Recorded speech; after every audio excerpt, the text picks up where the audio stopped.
Hey everyone, welcome to NHL Free Agency Day. I'm your host, Kirby Lupo, joined alongside my producer, Big C's. Our co-host here for today, you've seen him here on our channel before, Nick Fairbanks. We call him Banksy. And breaking the trades for us here today, our co-host, Cody Stevens. Before we do get started, gentlemen, I just want to let everyone know, subscribe to our channel, like this video, comment on this video. You can purchase a super chat donation whenever we are live, just like we are now. You can buy memberships. We're giving away signed baseballs, Alexander Barkov autographs, and much, much more. How's it going, gentlemen?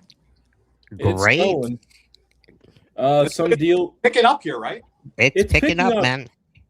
Nothing. It's crazy because I think we did it last year, right? And it wasn't this busy in the beginning.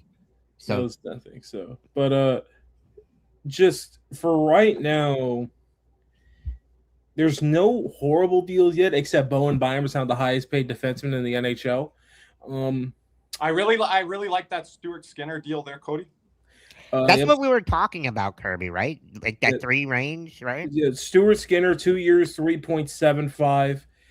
Gets it done with the Jets, and I think the Jets, that second year is big because I think that's when Connor Hellebuyck will be gone. I think either way, this is Hellebuck's last year in Winnipeg. Whether the Winnipeg likes it or not, this is going to be it for him.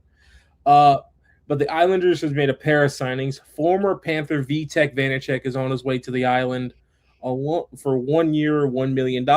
And then Matthias Maccelli goes to the Islanders at 1 year, $2.25 million. But for the Panthers, they made 2 huge extensions today. I guess technically extensions because we traded for his rights. But Radko Gudas is back in South Florida for 6 years for $1.5 million. The lifetime achievement contract like Dmitry Kulikov got is what I'm calling it. Yes. As soon as I saw that, I thought of Kulikov right away. Oh, and Banksy, did you think about Dale Talon a little bit today too with some of these terms here with the Panthers? You know, I'm going to do the joke. Maybe 6. Why not 7? Why not 8? You know, because I want to be a Panther. Oh, Matheson, so glad you're not here anymore. Whew. But don't bring back old memories. It's gonna be interesting here. Like everyone's already upset with the Gudas because like 6 years is gonna be 42 or whatever. But once again, the 1.5 is what I look at right there. So, how's it going? Yeah, that's all I care about is the AAV. As of right now, the Panthers have $2.9 million in cap space with the Gudas extension. I would say they're probably right around $1 million, probably right around, I would say 1.8 million left in cap space. Well, they got to bring up Vilmanis, and then you need a 4C, so they're going to be like below 1 million, I think, Cody, with about a roster guy maybe to figure out. No, I'm saying that they signed Vilmanis. But that extension doesn't kick until next year, so they're still. No, but like for the roster right now limit, they're going to be under 1 million with maybe like a roster spot if they're trying to get a 4C here. So not a lot of space here. Yeah, but you also have other things like you can move like Cole Reinhardt out if you need to. Gadjevich. I think Gadjevich is staying up, but I'm saying right around $1.5 million as of right now to go get somebody because that is including I think the extension for Akira Schmid, who has yet to be signed yet. Half number that you're saying it's going to be tight. It could be a little bit below that, maybe. I'm assuming the Tarasov deal from last year. That's what I'm assuming. No, I'm saying with the money for the centerman or whatever position, it's going to. I think if we do sign a centerman, he'll be right 1 by 1. I think that's what I'm saying. It's going to be, I think, below that 1.5. So anyone that's looking for names out there, I think. It's gonna be pretty tight here. Appreciate everyone being here. Make sure a thumbs up in the chat. Yeah. Banksy, throw it over to you here. What do you think of the Panthers moves here and other moves as well? Because we're gonna be covering all the moves here today. Cody's gonna be breaking those moves for us here today. But fine. I think finally everybody can rest easy that Gudas is officially back. We don't have to worry about any kind of other team trying to swoop in and give him a 6-year deal worth whatever money they wanted to give him. I'm very happy to see that Eetu Luostarinen is still in the fold because there were some rumors possibly that he might have to go on a deal if the Panthers wanted to bring back a top-name goaltender. And then on top of that, Vilmanis, very happy to see that he now basically this contract tells me he's on the team and that he will be a big part going forward. I'm sure Jamie's happy from our community.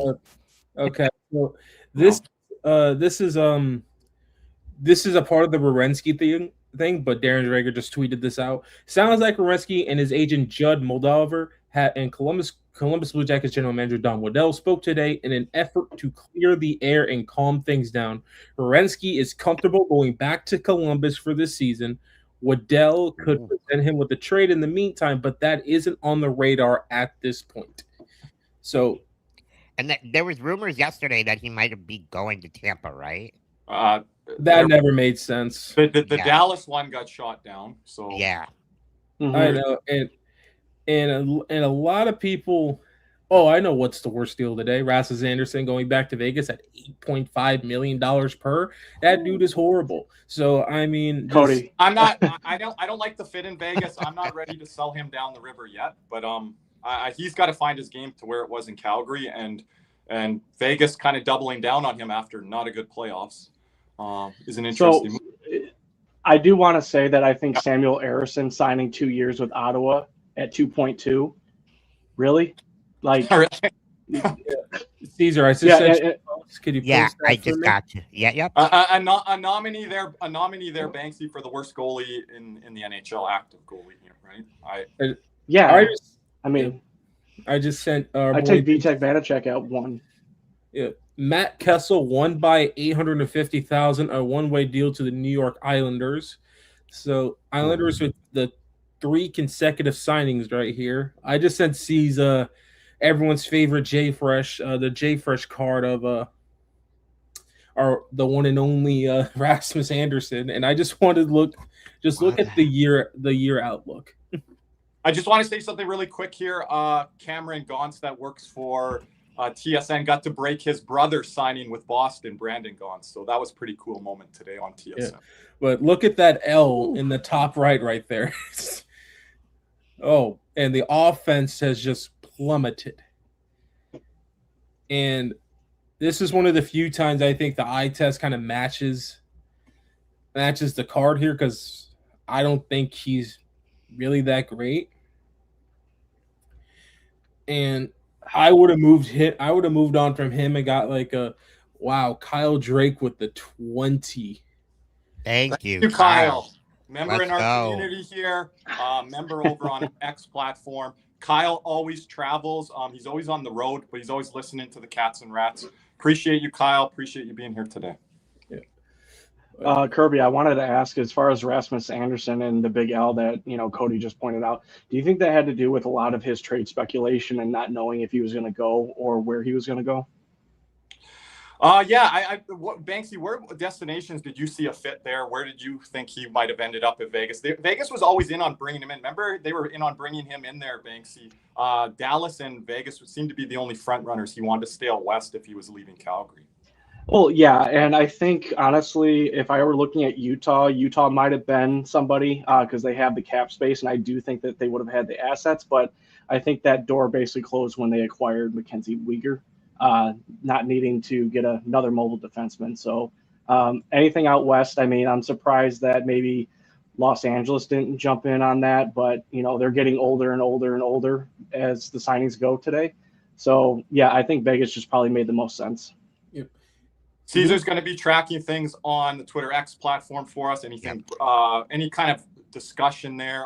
Appreciate sharing the charts as well. We'll get into some lineups as well, Banksy, cap situations as we go along. Luke Shen is going back to Vancouver, 1 by 2.25. Well, so Luke Shen there, Banksy, Caesar, Cody, a guy that really stabilized the Canucks when they were going through the early years of Quinn Hughes there. Quinn Hughes obviously now in Minnesota, but they really liked his veteran presence and leadership in that room there. Well, they needed it. I mean, look at everybody who left or, people that they said were leaders that they eventually got rid of. So, definitely a veteran presence that, I think that they can trust. So, I mean, to me, I think this is a no harm signing for the Canucks, and it will provide some stability on the back end for them. And Banksy, they need leaders in that room, whether you're like in a full rebuild mode or what. You need veterans in there for that kind of carryover into when you can eventually get back to maybe playoff contention. And I think Jim Behringer said that last night, that the New Jersey Devils locker room was in shambles. So, yeah, you got to have some stability in there. Yeah. First signing for new GM in Vancouver.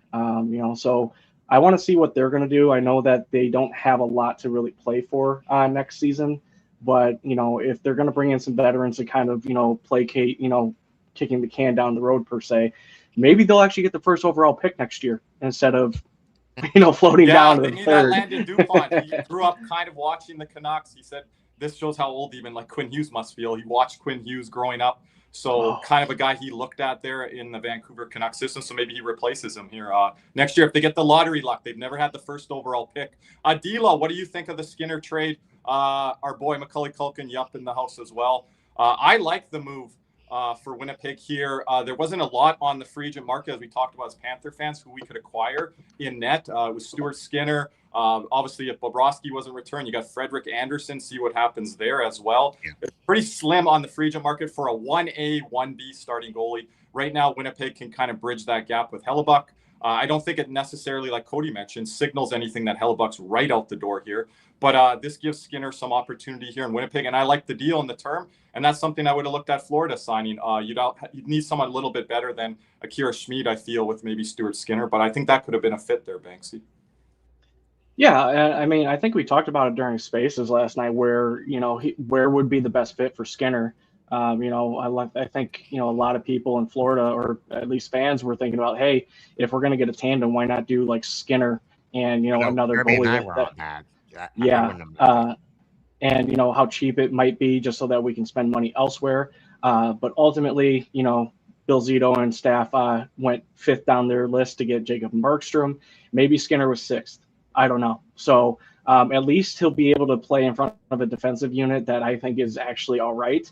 And maybe Connor Hellebuck can, take a little bit of rest and still figure out what is going to happen to him next season. And maybe the trade rumors don't bother him too much, because, I still don't know if he's officially asked for a trade. I don't know if it's 100%, because the Jets are, letting the news out like very slowly through Drager.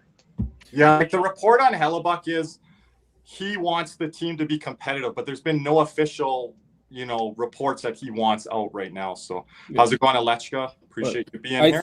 But this Skinner move tells me one thing. I think the Jets are prioritizing Hellebuck's health probably a bit more. Instead of him playing probably 55, 60 games, you can get him closer to probably 50 with Skinner being your backup. He can play close to 30. And if Hellebuck is, not feeling up to it, he can play up to 40. It's just, I think it's something that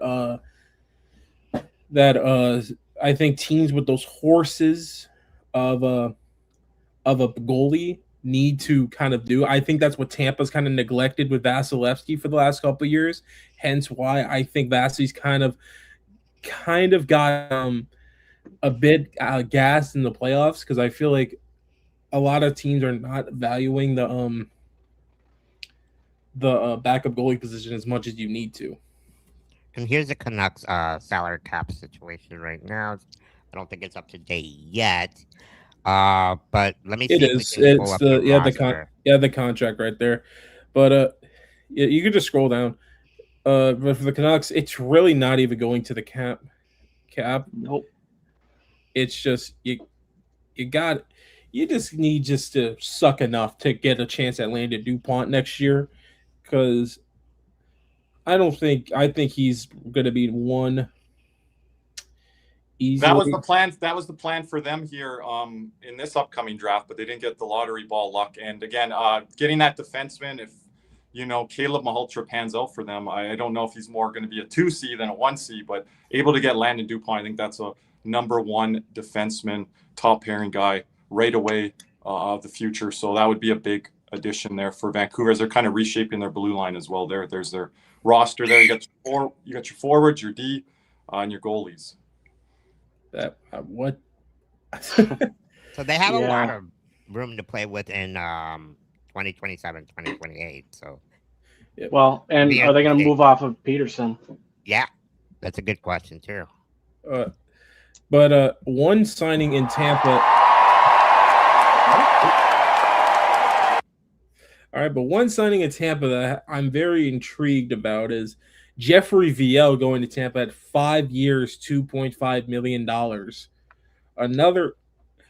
A gritty guy on the fourth line. I wonder who they're trying to combat right now. Out of Anaheim, they're formerly, right, Cody? A lot of guys out of Anaheim moved. That's why I predicted AJ Greer. If you go look at their roster, a lot of unrestricted and RFA bottom 6 guys, and that's why AJ Greer, I think, was signed to that deal in Anaheim. We'll see how that plays out. I think AJ Greer needs to be a third-line guy more than a fourth-line guy on that new contract.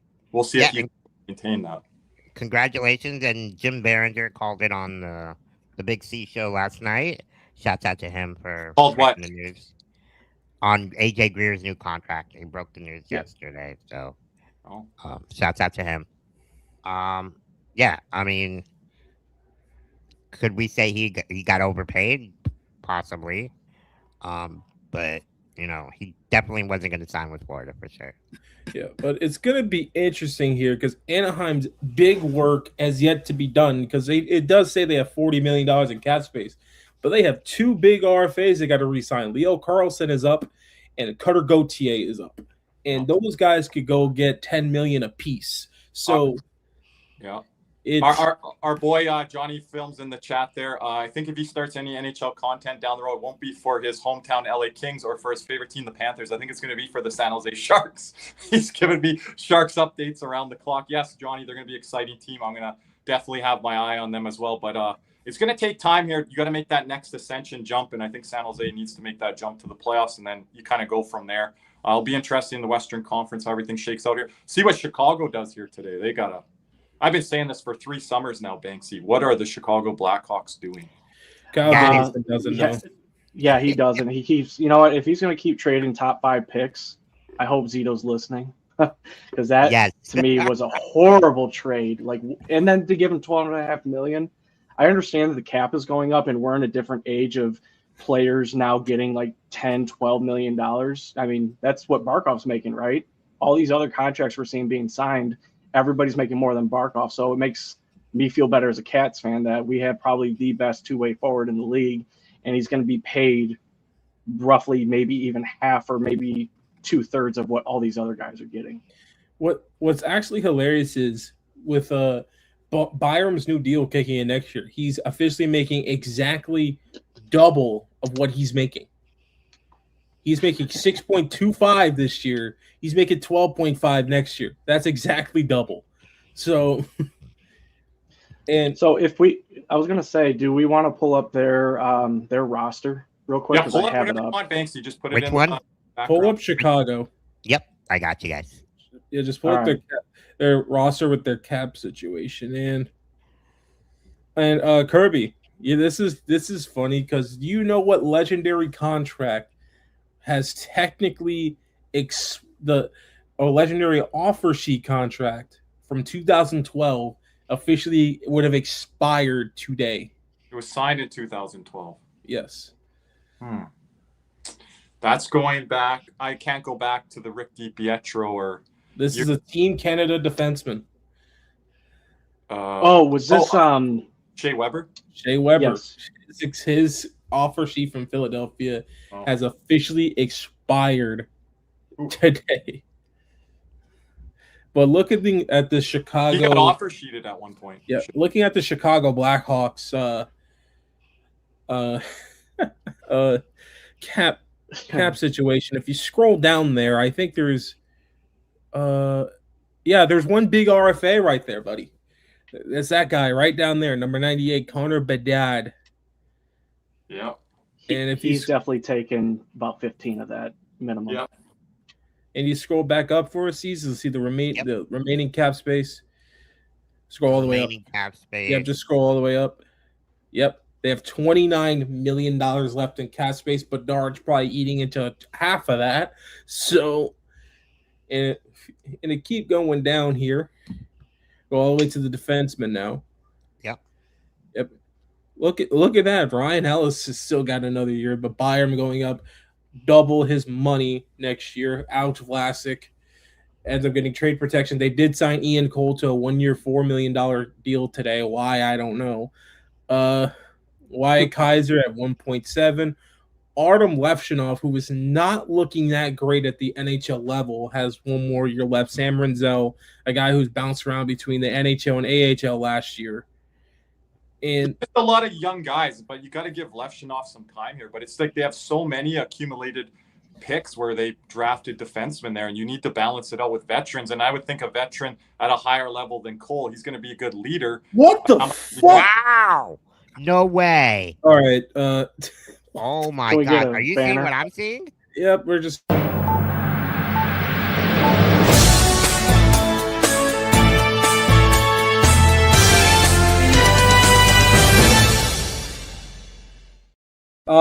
So let's get this on the screen here and let's go to us.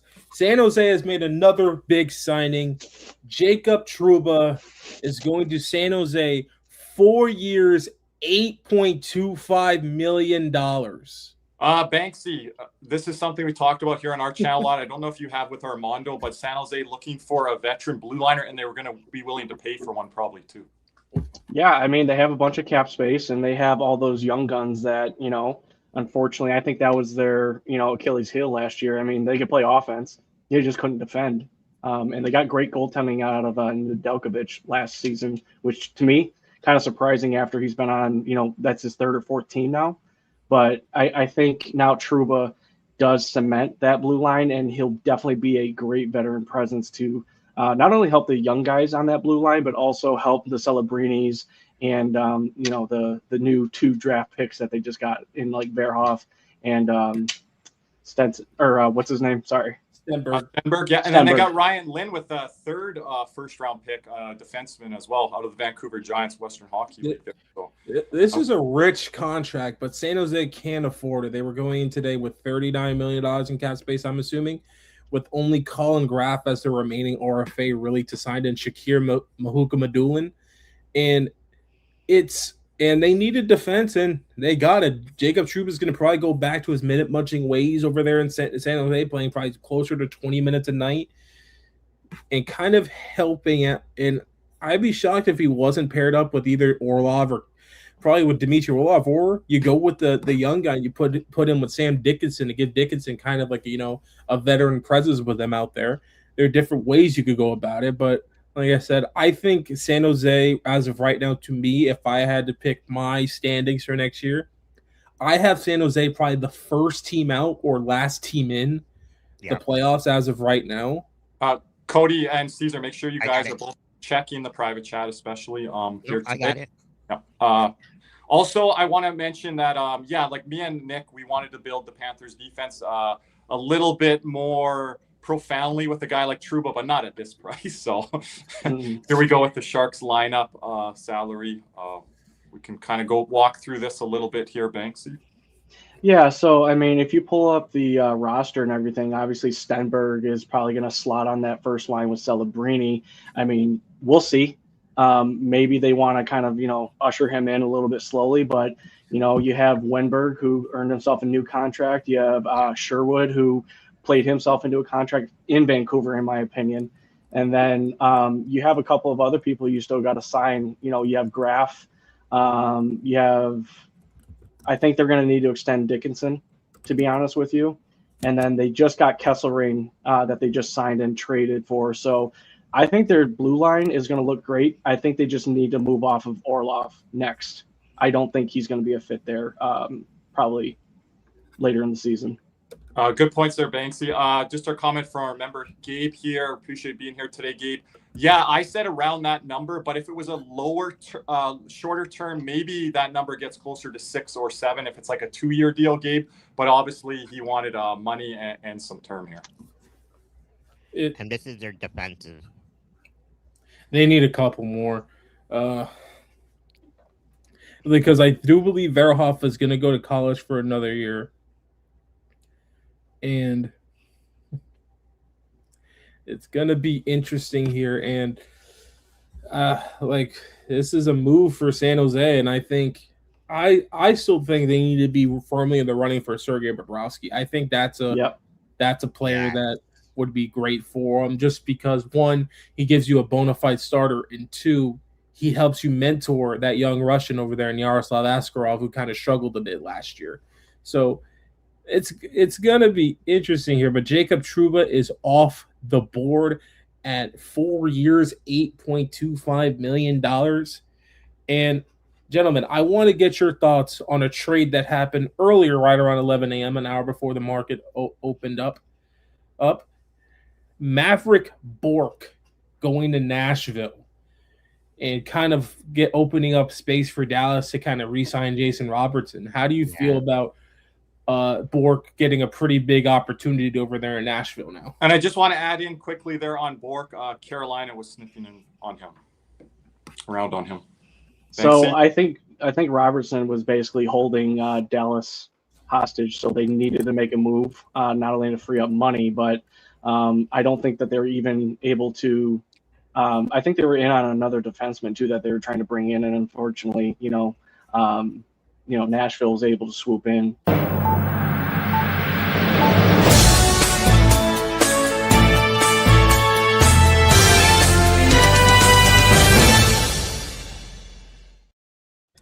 Every Panther fan's worst nightmare is upon us. Sergei Bobrovsky's looking like he's going to Toronto. What's official here? Elliot Friedman, I believe Sergei Bobrovsky to Toronto arrival is upon us. We'll see. It's not officially, but all signs are looking like that, guys. If it's Elliot Friedman, it's official. I think this was the worst kept secret. This one kind of hurts. I'm not gonna lie. It doesn't. I could care less. Appreciate you, Bob. Go get that bag, baby. I'm kind of Cody's dismissing it here, and he knows our post-game show for 5 years. This is brought up nonstop. Not only is he staying in the Atlantic Division, he'd be going to the Toronto Maple Leafs. And a lot of people in our community, Banksy, I don't know if you could speak on the community over on the Locked On Panthers. You could speak for the host Armando. They're most hated team, the Leafs. Oh yeah, definitely. This is going to sting a little bit, and it's going to be a mixed feeling exactly when he comes back home. And we're going to cheer him obviously, but it's going to be a mixed emotion.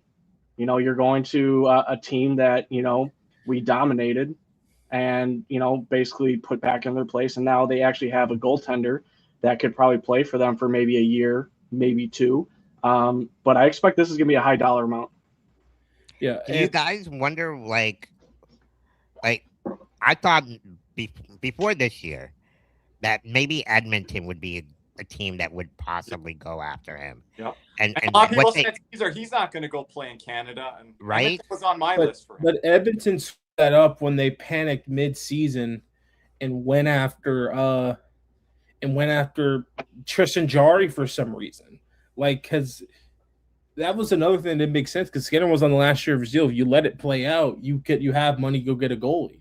Except you're tied up 5.25. Yeah, Die Hard, I mentioned this earlier in the night. You didn't hear me, and then you reiterated it later on. That's going to be interesting on the jersey number thing there. Bob's going to maybe want a Rolex there, Caesar.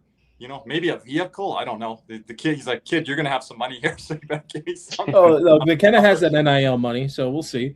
Give me that NIL money? Is that what so does this mean that Paul Bissonnette is back on the Toronto train?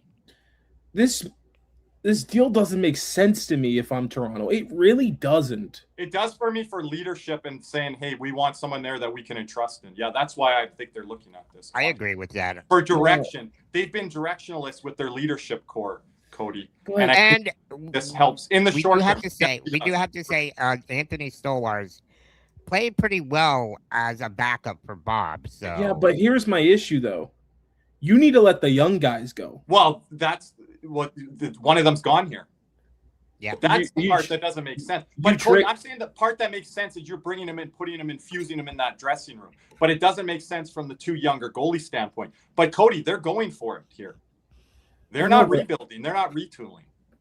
The other thing too, given his word to them. Here's another indication. I just don't like the fit because one, I don't think Bob can handle that media pressure. I really don't. Mm-mm. Where everything's under a microscope, and everything is going to be put in the newspapers and everything and stuff like that. Remember, he deleted social media a couple of years ago because of the same reason.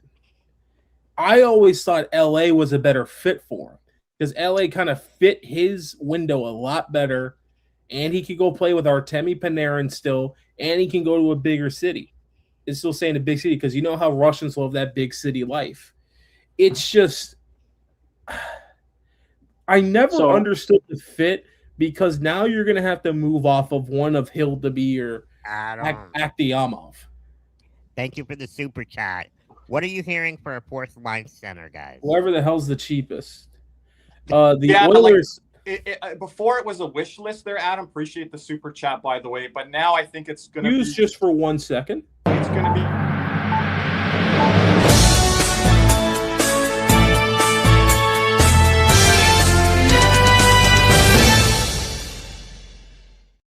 Remember how we were just talking about Edmonton needing a goalie? Trade? Hold on. Was it trade or a signing? It's a trade.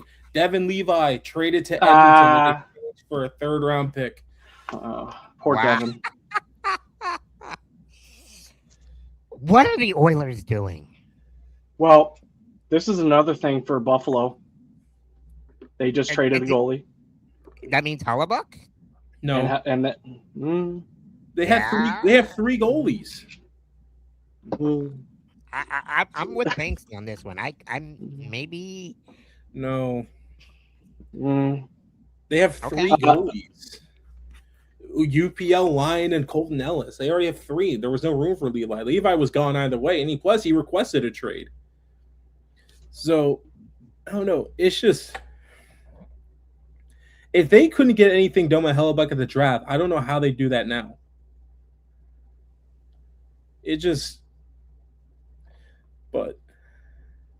So I wanted to go back to Bobrovsky to LA. That's something that I definitely thought was a better fit. Go play with your best friend. You're on a team that has a new coach that has a good defensive system, and he proves that he's very good in his first season with the team. I just think as of right now, with all the money that they've spent on guys who are 36 and older right now, Bob probably would have wanted a lot more money than they were willing to give, and they still need to fill out their basically their lines right now because they have Byfield as their 1C, Lafreniere as their 2C, Haula they just signed as their 3C, and Hellenis as their 4C. I don't like their wingers outside of the first or second line, and they're not as deep. And again, as I said, they're getting older. So I think that's probably why Bob decided not to go there. I mean, Kevin Weeks reported it's a 3-year deal, but what the hell's the AAV? I was gonna say for Bob, right? 3 years? I think 3 years, 7. That's didn't Florida lastly offer 3 years, $21 million? There's no way it's lower than 7 because Florida would have done that. Last I heard, Bill Zito offered 3 years, $21 million. It'd be funny if it was 3 by 10. That's crazy. That would be insane. Let me see their cap situation. Toronto has. Do you like Banksy? Do you like my emojis here for Edmonton? It's time. You didn't dig in last year. Got to dig in now. So they're going to ruin another goal. It is 3 by 7 for Bob. It is 3 by 7.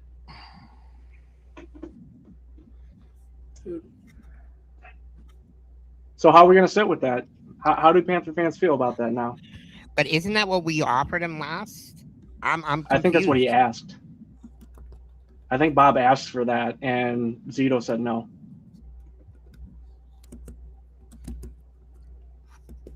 I'm shocked.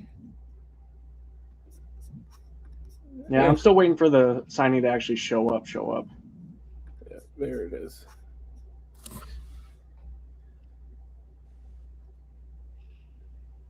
Huh. Well, I was going to say, good luck to Bob. Not against the Panthers. Wow. Light them up. Here it is. 3 by 7. So I'm typing in the chat here. I had Bob for 1 or 2 years. The third year was my, I'll put it in the chat there. Third year was my breaking point. So it's interesting where Zito has kind of thought like, well, we're out here on 3 years then. But I don't understand because I don't know. Gave Gouda 6 years and through 8 years. That's different. Yeah, but here's the issue, though, C's. Those were low AAV numbers. And Yeah, your defense, right. your sixth defenseman isn't your starting goalie. So if you don't have faith to that degree or level, if you're starting goalie, then they said we're not going there. And people are gonna, and I see people in the chat going, "Why didn't we give Gouda 6 years, but we couldn't give Bob 3 years?" I'm pretty sure if we could have gave Bob 3 years, that's what we could have gotten done. But it just seems like, and the reason why we gave Gouda 6 years is look at the AAV. It's a 3x3 stretched out. That's what it is. Yeah, that's a good point there. So with Gudis, did he sign for less than the first time he signed with Florida? Yes. 3x2.5. Okay. And Alex Kerfoot to Nashville, 2 years, $3.5 million per. Just take all the Avs to Nashville at this point. Was he he was an Av way back when. Yep. But so, I mean, it is what it is. Toronto got better in net, but we'll see for how long. And, what does this do for Matthews now? They have a GM that is willing to make trades and spend money. Not that Troy Living wasn't. He just made all the wrong choices. So now I wonder if Toronto tries to move off of Stolars now. And his first year of that contract. That is crazy. But he has a 16-team no trade, and I wonder what those 16 teams are. Yep, just got it up on Puck. You got to believe Lou had a lot to do with the influence of Bill not signing him for that same amount deal. I think the Panthers believe they can go get a big fish goaltender next year or two. Yeah. You also got to wonder how was the room split on Bobrovsky, because I know for a fact they were on Spencer Knight for different reasons that might entail not just things on the ice. So you got to wonder how was the room split on Bobrovsky here, because I know there were certain people in the management and staff that wanted him back, but obviously others didn't. And it comes down to Zito at the end of the day, final call. No, I wouldn't, Antonio. Yeah, I was going to ask. I mean, Zito didn't make that original signing. It was Dale Talon. And Bobrovsky came from Columbus where Zito was. They didn't want to give him the money, and I don't think Bob was going to sign there anyways, but he had to inherit that contract. So I think his thought process was either we're going to move off of Bob and try to buy him out and he starts playing, or, we'll let him go at the end of his contract. We don't want that. We don't want the contract hanging over us, or we don't want to continue to pay somebody that's not worth the $10 million that we paid him per year. I don't know. Does that fit? I get what Kirby's saying about the whole leadership thing, but it's just like the fit from player to team just doesn't seem right. Mm-hmm. Well, the other thing, too, that we mentioned is that Bob doesn't like competition. So if they keep Stolars... Going back to what supposedly Bill offered him, a 4x20, wouldn't you take that if you're Bob? Well, I mean, obviously, the 4x5. The 4x5. I don't know. You're leaving $1 million off the table, I guess. But Toronto and taxes, I mean, that's ultimately your. But another thing is did Bob really want to stay too? And that's another. Did the negotiations get testy? Yeah, that's another thing. Is this a thing where Bob's like, "F you guys, I'll show you for lowballing me"? I don't know. He lived up to his contract the final 3 years. The first 3.5, 4 years was the worst contract in the NHL. So I think we met at a good place in the end. So no hard feelings, but it's time to move on. And Florida Panthers are better for it now. But It's going to sting some Panther fans, but I understand this is a business, and it is what it is. Good luck to Bob in Toronto. We appreciate everything he's done here. Mm-hmm. One thing I did bring up about Markstrom yesterday is how long is it going to take him to basically assimilate or acclimate to Florida Panthers and their system.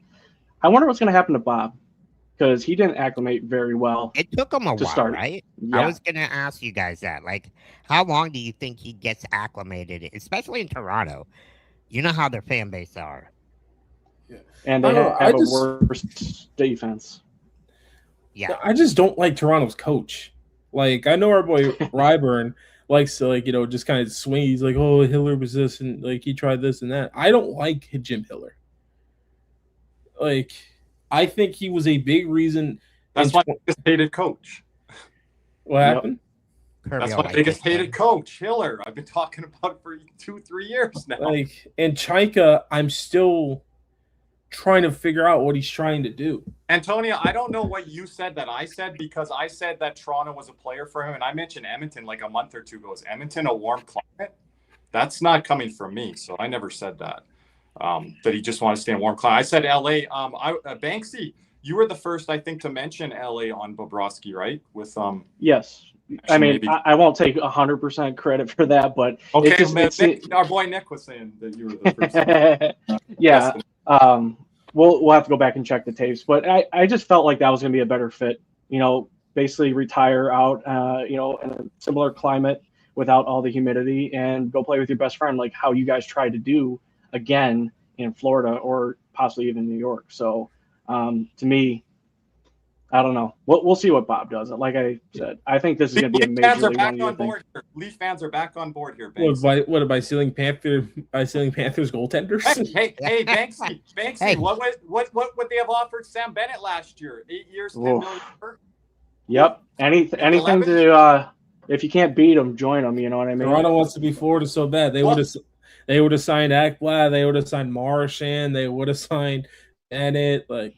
That's why they brought in Greg Berube, and I don't care people shitting on him now. He's on the TSN trade deadline show here doing some media work here. They brought in Craig Berube because to implement that Florida Panthers blueprint, but those Leaf core players didn't want to play that stuff. Didn't want to play it. You got to buy into the system. Like, you could sit there and have the same system, but it's all about the buy-in. Yeah, and by your top guys, Caesar. Yes. Top guys down. Exactly. Yep. But let's also... like I said this before, Berube's biggest, it's called timeout. I have 2 remaining. Well, then I've got 5. Go ahead. Because, like, as much as Berube, I think, did some good, I still think he was at fault for some things. Number 1 was still the Austin Matthews deployment. I don't care what way you want to swing it. They wanted him to be a Selke level player. Cody, but Ryan wasn't there last year. Okay, but then his greatest skill that made him a $13 million player went down the drain because he kept getting D-zone starts. Because who won the Selke this year, Cody? What team is he on? What, Montreal? Yeah. A guy who... That guy. But Matthews is not equipped to really be like a... But Leaf fans were telling us 2-3 years ago, Cody, he's a Selke level guy like Alexander Barkov. No. And look what he did against Barkov in the playoffs. I don't think... Like, he can't... Matthews is not a slouch defensively, but you can't be giving him 50-60% D-zone starts and expect something.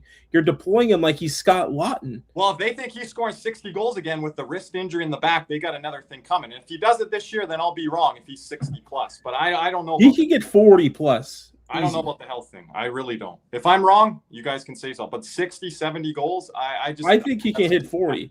But he can hit 40. Toronto's already got him up on the board. That was a few years ago. Just to jump in, guys, okay. That was up on the board 2 weeks ago, and a tweet came out. Remember, it got leaked. Yeah, I don't think it was AI. Can you guys let us know in the chat? If you see the banner just under it, probably. Appreciate it there, Gabe.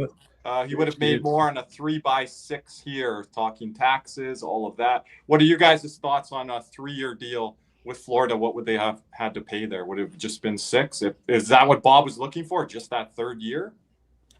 Yeah, but I don't know, but the one thing I wonder with Toronto right now is they're going to have to sign some sort of defenseman and another signing. And Toronto's made another signing here. Why did you gave them that much? What? Let me pull it up here, Cody. Colton Sissons to Toronto, 4 years, 4.25. Oh my goodness! What the hell are they? Ooh. I mean, they also you guys didn't cover this earlier. Guys, Jack Rothsvick as well to Toronto. Yeah, that was way before though. Yeah. And is that the Max Domi replacement? You think? I don't know because Max after Domi his surgery, I think so. Yeah, because Max Domi apparently had a fucked up surgery or whatever. Oh, he's going to be delayed here for this next season here. Yeah, so 4.25. So Toronto's down to $5.2 million in cap space. They're spending today. And they still got to get another D because Carlo might be on the way out. What's going on with Tanis? Carlo's already gone, Kirby. Yeah. Where? St. Louis. St. Louis. Yesterday. Oh, okay. Sorry. My bad. And then what's the health situation on Chris Tanev right now? I'm not too sure. That's very important. And this is a really funny thing. All but 2 of their defensemen have trade protections. Like, scroll down to their defense. Yep. Like, all those guys have trade protections. Radish NMC, Riley NMC, McCabe, full no trade. Tanev NMC, Ekman Larson, I think it's like a 16-team no trade. Yep. Did Bob get an NMC? I'm 1,000% sure he did. How that works out. And maybe the Leafs would be smart if they have something on the last year where there's not no movement or no trade there. That would be kind of a smart deal on the Leafs end if they could get something on. Kind of like what Florida does. Yeah, like at the end, but just like specifically on Bob because of the age and what you wonder what he'll be this year and then the next season. Like that's what I thought about. Like the buyout could be in year 2. So if you're having problems there, then the third year able to move that off to like a rebuilding team, a team that would want it. It's just right now for me, I feel like they need another they need a second line center or something to kind of get that weight off of Tavares a bit. Because if you look, the drop off after Tavares is not that great. I mean, you go from he didn't have a good year last year. Just on the Hildeby front there, Neary, I also believe he's not waiver exempt, so there's going to have to be something that happens here with Hildeby. And Akhtamonov was there and won the Calder Cup for the Trump. So that'll be their third goalie if Hildeby is now on the way out here. Unless there's something that goes on with Stolars. I still think that can be in play. Connor Clifton goes back to Boston. 2 years, $2.25 million per. They really liked him there. Just on the Toronto front as well, you guys got to remember Anthony Stolars, he was signed by Brad Treliving. That's not a John Chaika deal that's kicking in here. So that's not his guy. Well, I'm surprised they didn't try to move him already. That's the one. I think they probably did when they moved out Joseph Wall. Jordan Harris just signed to Boston as well. 1 year, 8 point. Jordan Harris. Okay. He used to play for Montreal. Just a minor deal. All right. Hey, Zito, where's our fourth line center? For real. Like, I'm porishing Stenlund here. I want Stenlund. And guess what? You ain't getting Stenlund. You ain't getting Stenlund. What other teams you want him to go to sees that you'll watch him on? Anywhere but Tampa and Toronto. Oh, Tampa's circling on some people. What? I don't know. They haven't made any moves. Really. They want John Carlson because of the replacement for Radish. Yeah, but are they going to pay what Carlson wants? I think so. Pierre LeBrun was talking on it, and we talked a little bit about it earlier. I think we mentioned it betting to Calgary. Oh, you guys did? I didn't think you guys mentioned to the Flames. Oh, maybe I mentioned it in the chat. My bad. Well, so Benny going back home to his province of Alberta, south, not north. Kirby, you might need to go out there and watch him personally. Oh, well, who wants reports on him? You guys can let me know. You can't sit in the nosebleeds. You won't be able to see him. Like, I don't I know don't what like that new arena. I like sitting in the 200 level. I have been. I haven't been the nosebleeds for a while. It's high up there in the Saddle Dome, everyone. I sit in the 300 levels here at the Ameren Arena. And But remember, the Saddle Dome is a different elevation level up there. Sees, you know about the catwalk. You're right up there next to the catwalk. and I know about the cat roll. And I don't know about the catwalk. I'm gonna mention one signing here just because he's a Panthers draft pick. Vladislav Kolyachonok has signed 1 year, $850,000 with the New Jersey Devils. One of Dale Talon's last draft picks. That's the draft class year, I believe. Is it the Spencer Knight year? 2019. He was either 20. No, it had to be 2019 because 2020 was. It was Lundell. Was it the last? Well, yeah, it was 2019 because it was Lundell and Heineman 2020. Because we wanted a defenseman early on there, Soderstrom. Is Devin Levi good? I have no idea. I didn't. Not anymore. No. Not anymore. This is where, luckily for us, Zito kind of cut bait when his value was super high because he was the prospect Buffalo wanted in exchange for Sam Reinhart. I would like to know I'd like to know Antonio, as a Hawks fan, if he wanted the Panthers to roll with like a Tarasov Levi combo. That's like moneyballing it. But the Panthers chose not to moneyball it. They chose to go with a starter, a horse, a guy that has pedigree, and Jacob Markstrom. But a lot of fans out there wanted to moneyball it. Levi would have been part of that. Shouts out to Armando. So who's played for? Everyone's saying Stenlund, but I don't know how the hell we afford him. I don't know. That would be some magician work. 6x1 Kirby. Why the hell not? So question. I mean, time out. Go ahead.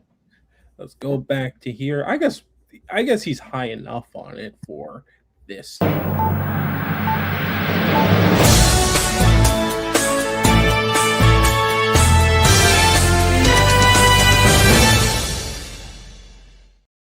One 4C target that would have been expensive, but he is off the board.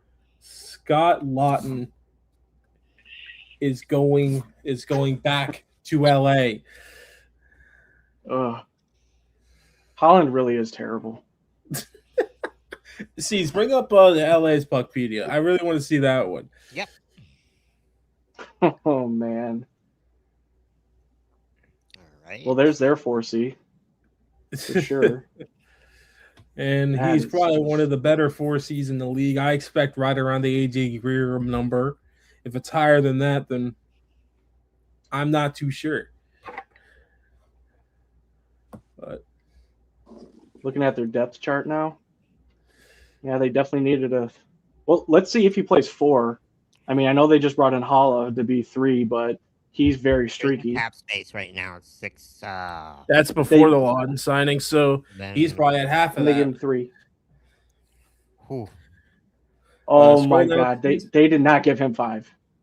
Please tell me they didn't give him 5. Unless that's his old.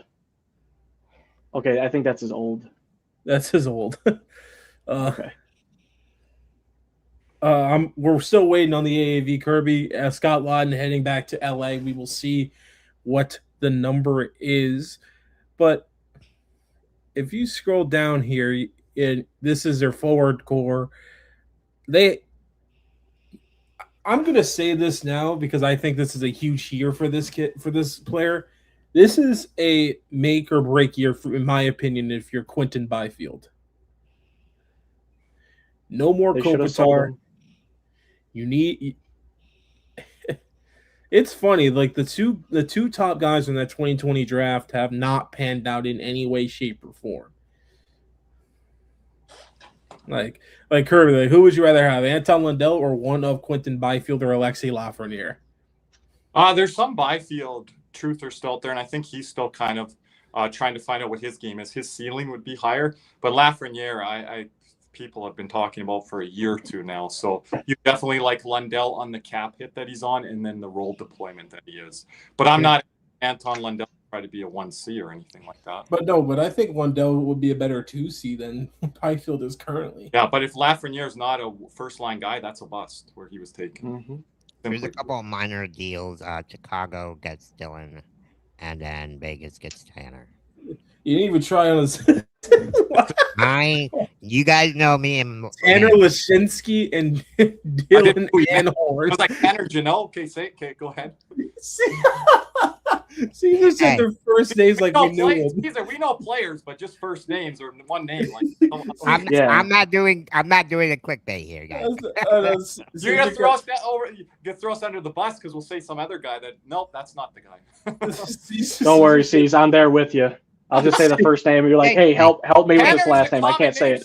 Like, I ain't gonna lie, Caesar said their first names like we knew them. It's not like you guys. Or, what would that be? It's like Panthers were in on Tanner.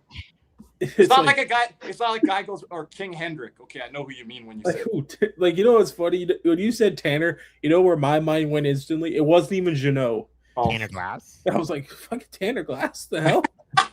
He's coming back. No. Is there any other Tanners we can think of? Not in sports, no. Not like in hockey. No. I know a bunch of Tanners in my life, but I know let's see. Gotta be a bunch house, the Tanner family. That's pretty much it. Yeah. Takes us way back. Man, right? I'm with you. Yep. Oh yeah, there we go. I'm not gonna lie. Whenever I saw Full House as a kid, I knew it was time to go to bed.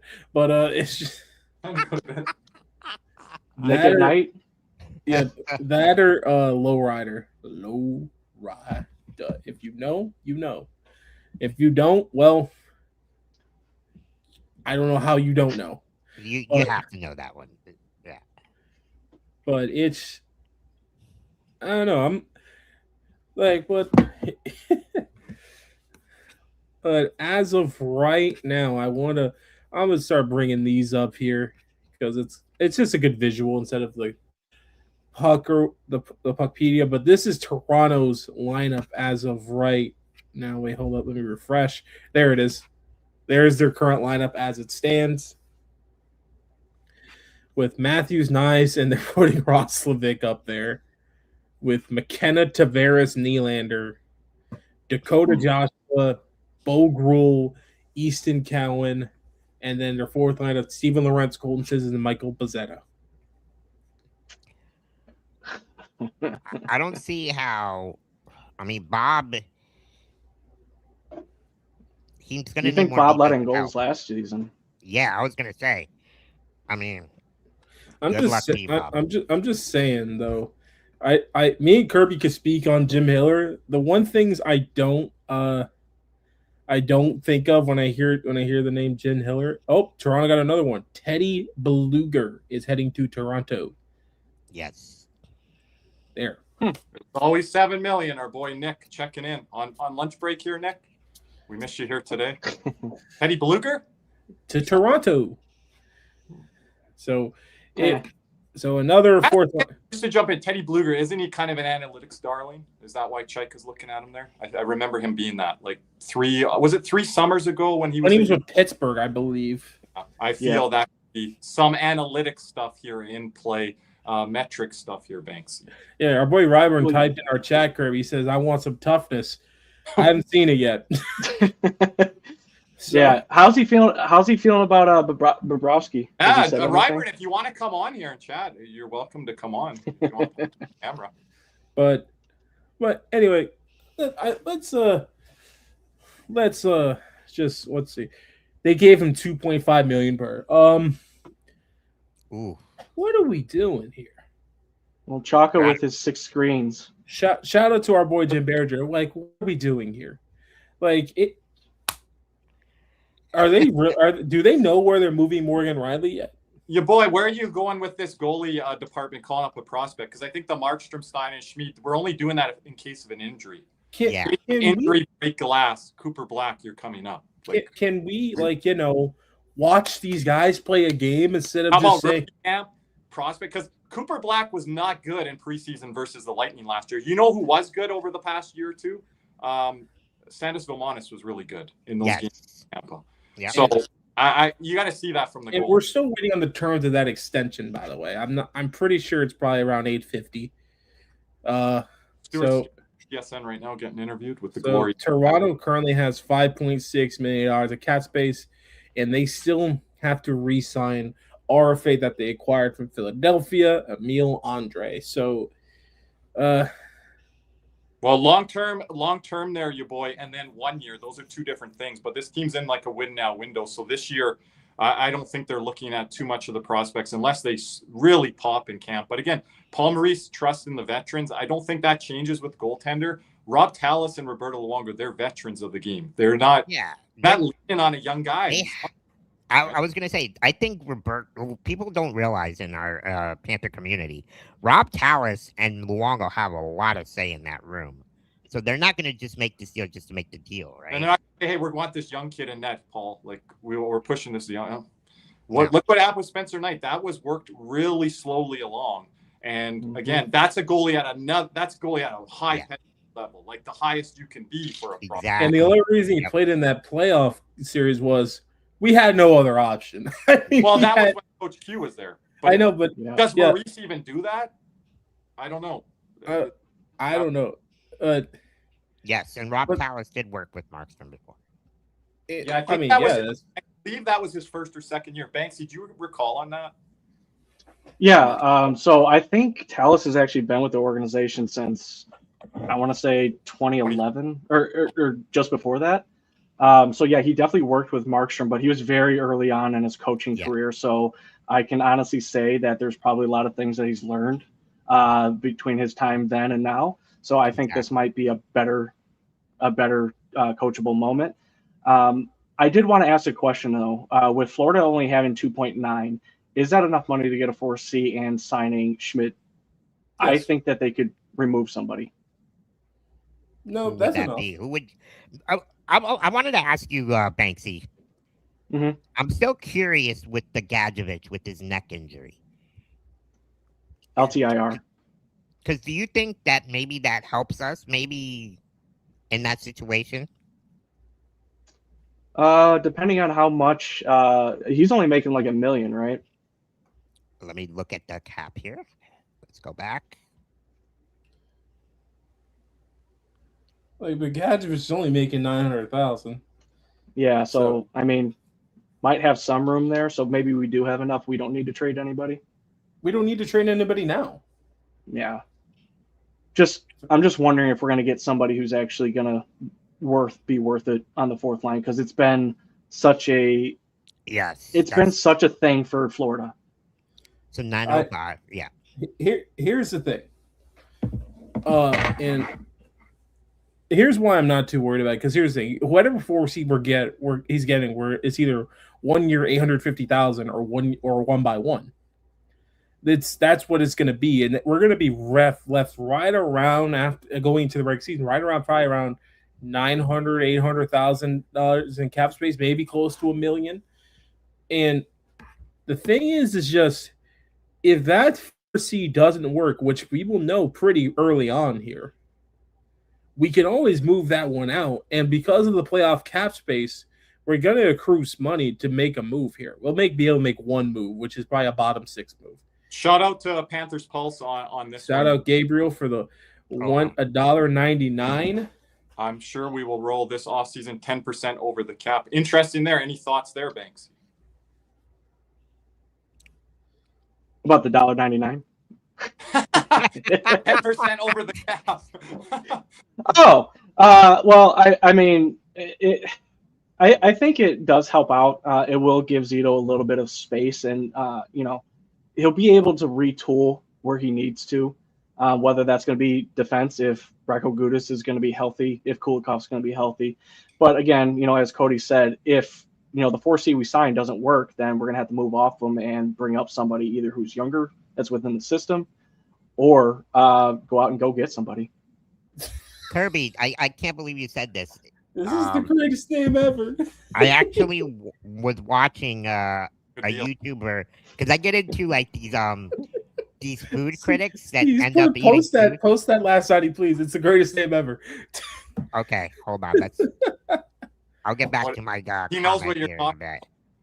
I don't know what you're talking about. No, I don't know. I just wanted to post this sighting because this name is amazing. Oh my gosh, here we go. All right, going to Vancouver. And forever. Please don't ask me to say this name. Going to Vancouver, Trey Fix Volnowski. Okay, if Cody has trouble saying that the name, real? you know it's hard. That's real. Trey Fix. Give us pronouncers then. Chat. I mean, Trey Fix Wolanowski. Like, or no, actually, no, it's Walninski. There it is. Yeah, Elliot Friedman, Antonio. My favorite all time is Bob McKenzie, the Bob Father.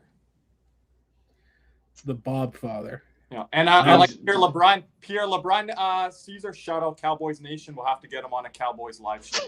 Yes, and Kirby and I were, you guys tune into my podcast tomorrow. Yep.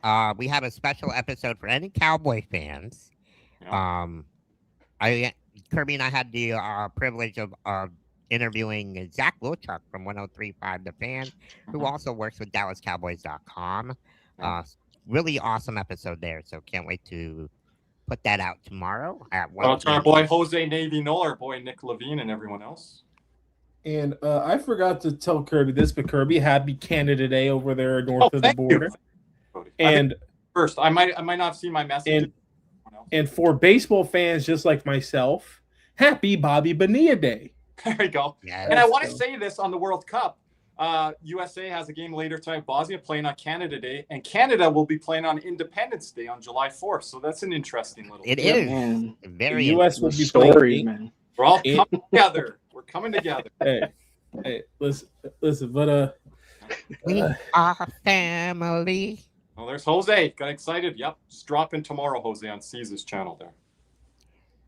Thank you, Jose. Yeah, but I'm looking forward to that Trey Fix signing, man. That's going to be hot for. Break it down for us, Betsy. Show us the charts, please. Any Cowboy Panther fans, real quick, any Cowboy Panther fans, this summer I'll be creating a new podcast with all of our community members. So it'll be a special podcast for Cowboy Panther fans. That's right. We're going to have fun. And Cody, you're not doing any Marlins or Dolphins. You're starting our gaming channel. So if you want to start a channel, it's the gaming channel. I got to start that. And don't be too hard on members if you're beating them, Cody. You can talk a certain level of smack, but we love our members. No, any of you guys, there's no limit. Like, okay, you guys know that going in. But I'm waiting on Cody. I've been telling him for months now. No, Antonio, I won't be streaming. I actually have to work, unfortunately, so I won't be able to watch that game. But one thing I'm trying to talk C's, Kirby, and Nick into is, like, because you're in the off season, there's not a lot of things to do. I want on the Big C show, I want to do a Dallas Cowboys watch along. Oh, we're gonna do it. And but if you come on, I'm impartial. I'm gonna call it the way I see it. I don't know, because you're the moderator. But here's season. Whenever I made fun about Dallas, I've never made fun of them. I've only called it the way I've seen it. If you guys are playing good, I told you guys you're playing good. If you guys are playing like dog shit, I told you guys you're playing like dog shit. I've never called you guys and made fun. I only call you guys at halftime to get a pulse of the game. I don't make fun of you guys. When I've never done that, I'm not one of those. Alechka with the 10. Thank you so much. Appreciate Alechka. She's become a big member here in our community over the playoffs. She's been here on our live streams. Yes. Appreciate Alechka. Really appreciate Alechka. But yeah. Go ahead, Banksy. Go ahead, Cody. No, Banksy, yours is way more important. So about Trey Fix over here. So definitely an AHLer. Last season in Hartford, 72 games played, 31 goals, 24 assists. He's 5'7", and he's going to New York. 5'7"? I'm taller than him? Oh, wait a minute. Sir. You mean I'm almost as tall as him? I'm taller than him. C's, let's get you a contract, baby. Chris Drury's giving him out, apparently. He is a right winger. I thought he might have been Trocheck's replacement, considering how short this guy is. So, I don't know what to say about this signing. I don't know what Drury's doing outside of going to get what's his name, Dorjiev. Guys, there were some comments in the channel. 4C guys, Yeah. If you go up, there's some comments there. I want you guys to talk on it. Cody, Banksy, there, Caesar.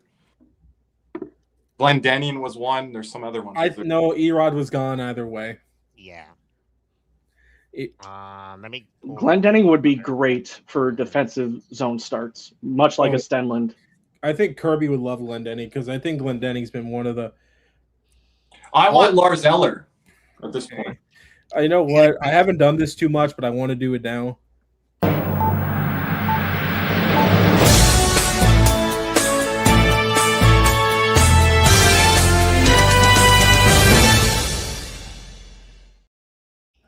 We have another signing, formerly of the Tampa Bay Lightning, and a guy that the Tampa Bay Lightning originally traded 2 first-round picks for. Oliver Bjorkstrand is heading to the Big Apple, signing with the New York Rangers. Big move. Big move. It's a huge move, but I just wanted to click the button, so we're going to do it like that. But the thing is with the Rangers, Kirby, and I'm really questioning this. I wonder if the Rangers are going to fancy themselves a playoff contender with how bad the Metro is, and with the horse you have in the Igor Shesterkin. I don't think you can ever really count out the Rangers year to year. You don't know what you're going to get. Just on Jose's super chat, appreciate all the super chats coming in. How about LeBron to maybe Toronto? Toronto winning the summer here. Sergei Bobrovsky, Kawhi Leonard, the glove back to Toronto. I will say Toronto's sports scene is on fire right now. I will say this on the Kawhi front. He should have never left Toronto. He should have done. But you can't blame him either. You can't blame him. His uncle wanted to go home. He wanted to go home. He lived underground for the whole year. So hopefully he lives above ground. Yeah, but the fit of Toronto but at the time, that fit of that team, the way the city rallied around him and everything, he was the face of Toronto for that entire year. It wasn't Austin Matthews. It wasn't Mitch Marner. No. It wasn't Vladimir Guerrero Jr. It wasn't Bo Bichette. It was Kawhi Leonard. Yes. Yep. So it wasn't any soccer player. It wasn't any Canadian football player. It was Kawhi Leonard. So the Toronto sports area goes from losing two big franchise faces in Mitch Marner for the Toronto Maple Leafs and Bo Bichette for the Toronto Blue Jays are now gaining some people back. But Oliver Bjorkstrand here, boys, I think this was a weird one for me because with Oliver – oh, by the way, Mason Marchment's contract is 5 years, $6.75 million. Let's go. Get the bag, Cody. I told you he's getting paid this summer. I told you this 4 or 5 months ago. He's primed to be paid in this market right now. And he's going to a good team here.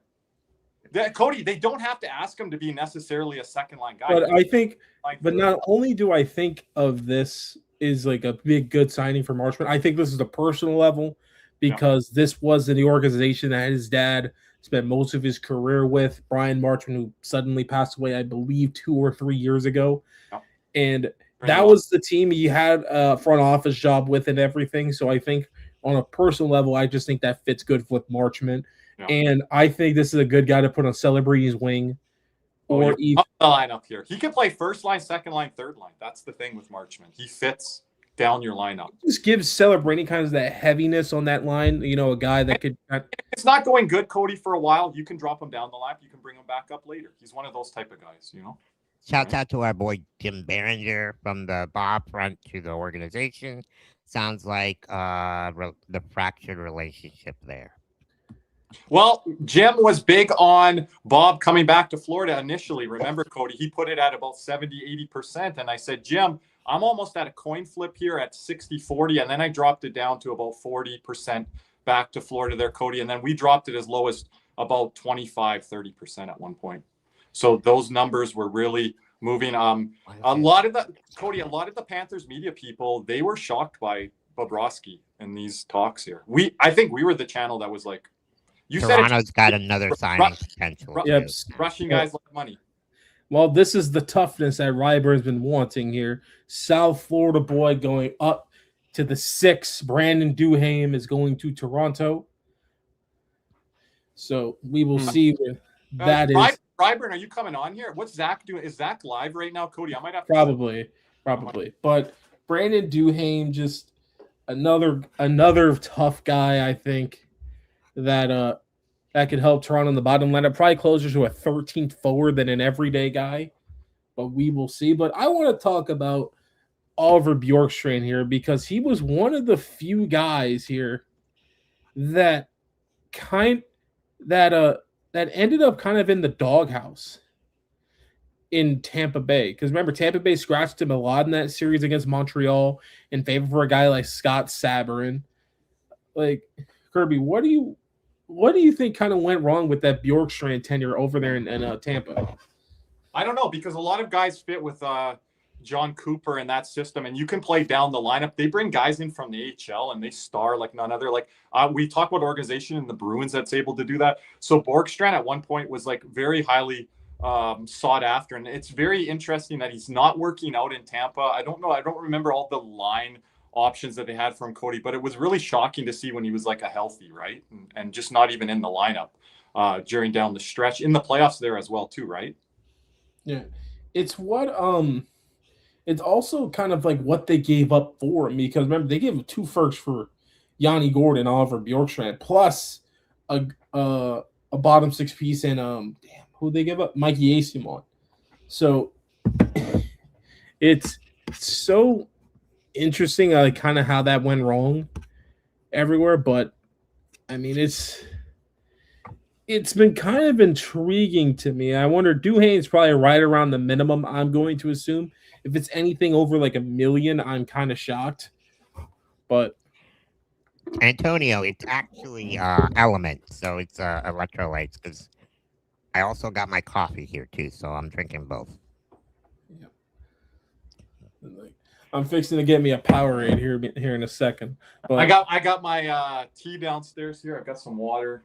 No Coke, Cody? What? No Coke? No, Powerade. Okay. It's Coke Zero, by the way. Coke Zero. Okay. Yeah. I'll make a note of that. Okay. I don't know. Regular Coke gives me a stomach ache. But it's so, and one thing I'm waiting on, I haven't seen for the Sergei Bobrovsky thank you post yet. So he hasn't. I don't think he.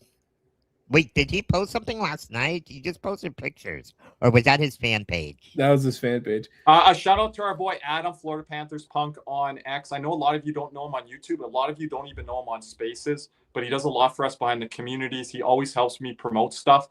He said one of our best Spaces in a long time, Cody, last night. Oh, appreciate it, Adam.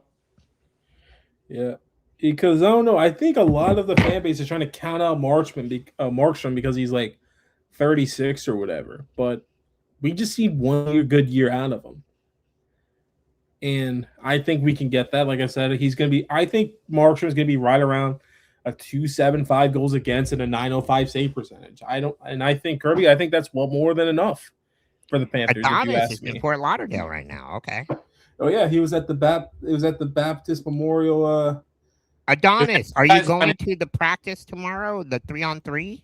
Let me know, because I'm thinking about going. So let me know. Adonis will meet C's before I can. Oh, here's one. Andrei Kuzmenko is going to Pittsburgh. That's interesting. He moves around a lot. What, Calgary, Vancouver, He had the 70-point year in Vancouver and then fell off a cliff right after that. So I'm not too sure, but but Andrei Kuzmenko goes over to Pittsburgh, 1 year, $5 million per, and presumably he could end up playing on one of Crosby or Malkin's wing. So it's going to be interesting to see here. But so what does that mean for Rust and I don't know. They don't want to trade Rust. Like, I feel like Rust should have been moved. If they wanted to move Rust, I would have moved him the same year you moved Gensel. And they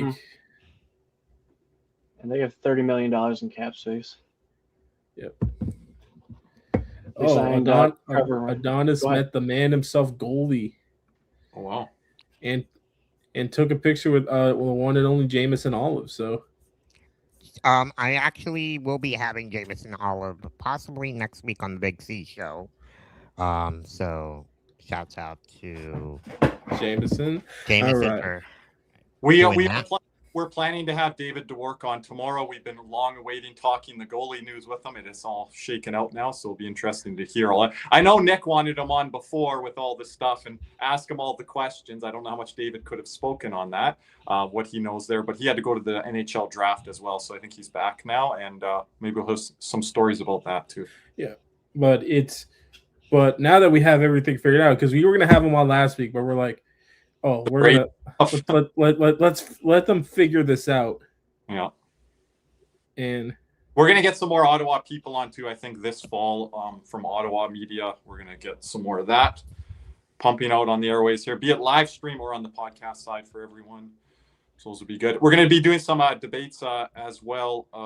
This player versus that player. That's what we're going to be doing this summer. Hopefully we can involve Banksy on one of those. Banksy can pick a side debate to make. We're going to be doing I think Adonis is going to be joining us on one of those player debates. And we're going to try to get a media or content person to join us from other channels, other teams.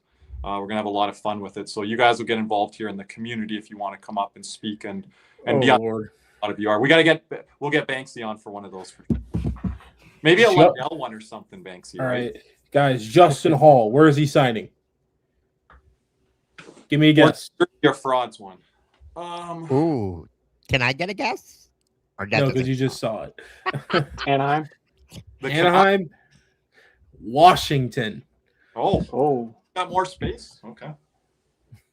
I mean, for him, we probably don't need that much space. Like, my deal? Is this a two-way deal? I'd be shocked if it's two-way, to be honest with you, but Washington has they have $13 million in cap space.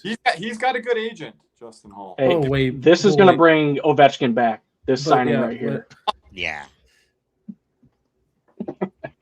And Adonis, Trevor Van Riemsdyk's not coming to Florida. He already signed in Pittsburgh. Yeah. Real quick, Adonis. Yeah, shoot me a DM, and I'll let you know about tomorrow. What?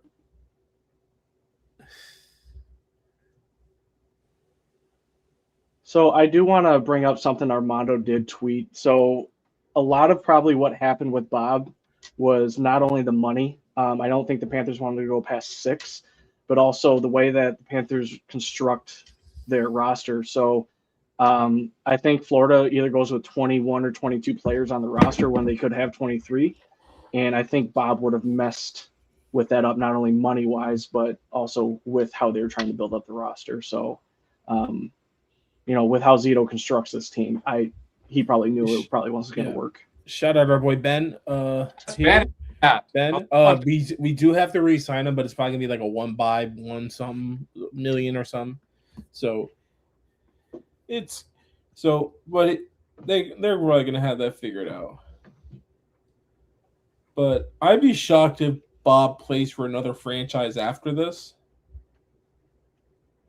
But I wonder how this is going to end up. Is this going to end up kind of like Ed Belfour on the Leafs? But Ed Belfour was pretty darn good with the Leafs. Then who am I thinking of? I'm trying to. I think Belfour fell off after. Did we have Belfour after the Leafs? Yeah, we had Belfour. Yes, and he was great. On the Leafs. Yeah, he fell off probably with us at the end, right? Yeah, because he would fire truck. Yeah, because he pissed on a fire truck. Can you pull that up, C's? Can you pull up the Ed Belfour picture and Billy Peltonen fire truck? Or sorry, getting arrested. And which one? Billy Peltonen and Ed Belfour getting arrested. Man, they looked rough. Banksy, remember? I can remember the taco meat. But anyway, before as C starts looking for that, let's hear a word from our sponsor, Caneswear. Panthers fever is here. Are you geared up? Caneswear in Davie is the place for all your Florida Panthers needs. They have the latest gear for our favorite NHL team. Jerseys, polos, t-shirts, hoodies, hats, and more. Caneswear has you covered. Stop by their store in Davie or at pantherswear.com. Again, that's pantherswear, WEAR.com for all your Panthers gear. And another word from our other sponsor, Jeremy Beckham, with Next Home. Buying or selling in South Florida, he answers his phone, no games and no pressure. Just help find you home where you'll hang your jersey. Call Jeremy now at 772-475-5371. Again, that is 772-475-5371. And again, congratulations to Johnny Boy Films on winning the Anton Lundell autographed signed frame photo. We're going to have many other giveaways. Subscribe to our channel, like this video, comment on this video. Appreciate all the super chat donations coming in today. Sees, if you can throw up all those super chat donations here after we go back to full screen, just to give a shout out to everyone there. As well, you can upgrade your membership to gold and silver. A lot of nice perks there. We're going to be giving away signed baseballs. Alexander Barkov signed photo. We got this art piece coming. It's a really nice art piece that someone is willing to donate to our community here. It's very Panther. Started with our boy Kyle with the 20 earlier. Once again, thank you. Then you have scrolling down here. Then you have our boy Adam Folds with the 5. I think he's new in our community here. Yep. Adam F. But thank you, Adam, once again. Lechka there as well. Then you have Gabriel next with the $1, with the $2. Appreciate it, Gabe. And then Gabe again with the 2 again. That's the 10%. We're going to be over the cap. So right there, the $2. And then Aleshka with the 10, and then Jose Navy Noel with the 10 as well. And no, LeBron's going to Golden State. He's not going to Miami. But is it official? That's what I'm guessing. But I'm guessing Toronto. Do they got money? No. They kept a lot of guys in that deal for Kawhi. Didn't have to gave up more future stuff. Future picks don't mean as much in basketball as they do in hockey. I mean, yeah, they gave up Grady Dick. That doesn't play. But how did that load management work out for him? Yeah, they're like, we're happy with 55 games. That's the NBA nowadays, right? Which Banksy I don't love. Justin Hall is 1 year, $900,000. Ooh. Too much. Oliver Bjorkstrand's 1 year, $4.5 million per. I just want to say this doesn't mean anything, but TSN has gone off the air here, so we might start to slow down a little bit here. We can stay on for another 20, 30 minutes. If things start to really pick up, we can stay on a little bit longer than that. But we're thinking about 2-3 hours here today. Appreciate everyone being here with us. Everyone getting maybe home from work here and everything else that may be going on your day. Appreciate you guys all being here with us. Hit that thumbs up button. Caesar, anything on social media, anything to share? Yeah, I got something to share, but let me give me a second here. No. Sorry, guys. Just Cody will keep scanning the deals here. Again, these deals will come in all day. Day 2 of free agency is really busy, and then it starts to slow down a little bit into day 3, 4, and 5. You'll see deals next week as well. There he is, Eddie Pelton. Remember that picture, Banksy? It's ingrained in my memory. Oh my gosh! Why does Pelton look like he's in a jail jumpsuit right now? Like, well, they were. Did he go out looking like that? They're coming out. I think that's the way he ended up going out, or he probably had no shirt when he got probably had no shirt, so he had to keep the shirt that they gave him. And then the media was. He's probably the one that did that to the fire truck, and they had to get him new clothes because did the fire truck. Yeah. And they got put in the Die Hard with the 5. Oh, thank you, Die Hard. Appreciate what's Die Hard. Yeah, Belfort looks like he's seen some stuff. Thank you, Die Hard. Thank you, guys. And fun fact, I did take off work today to be with you guys. So thank you, Steve. Really appreciate you guys tuning in. Hold on, Steve. We'll get you something there.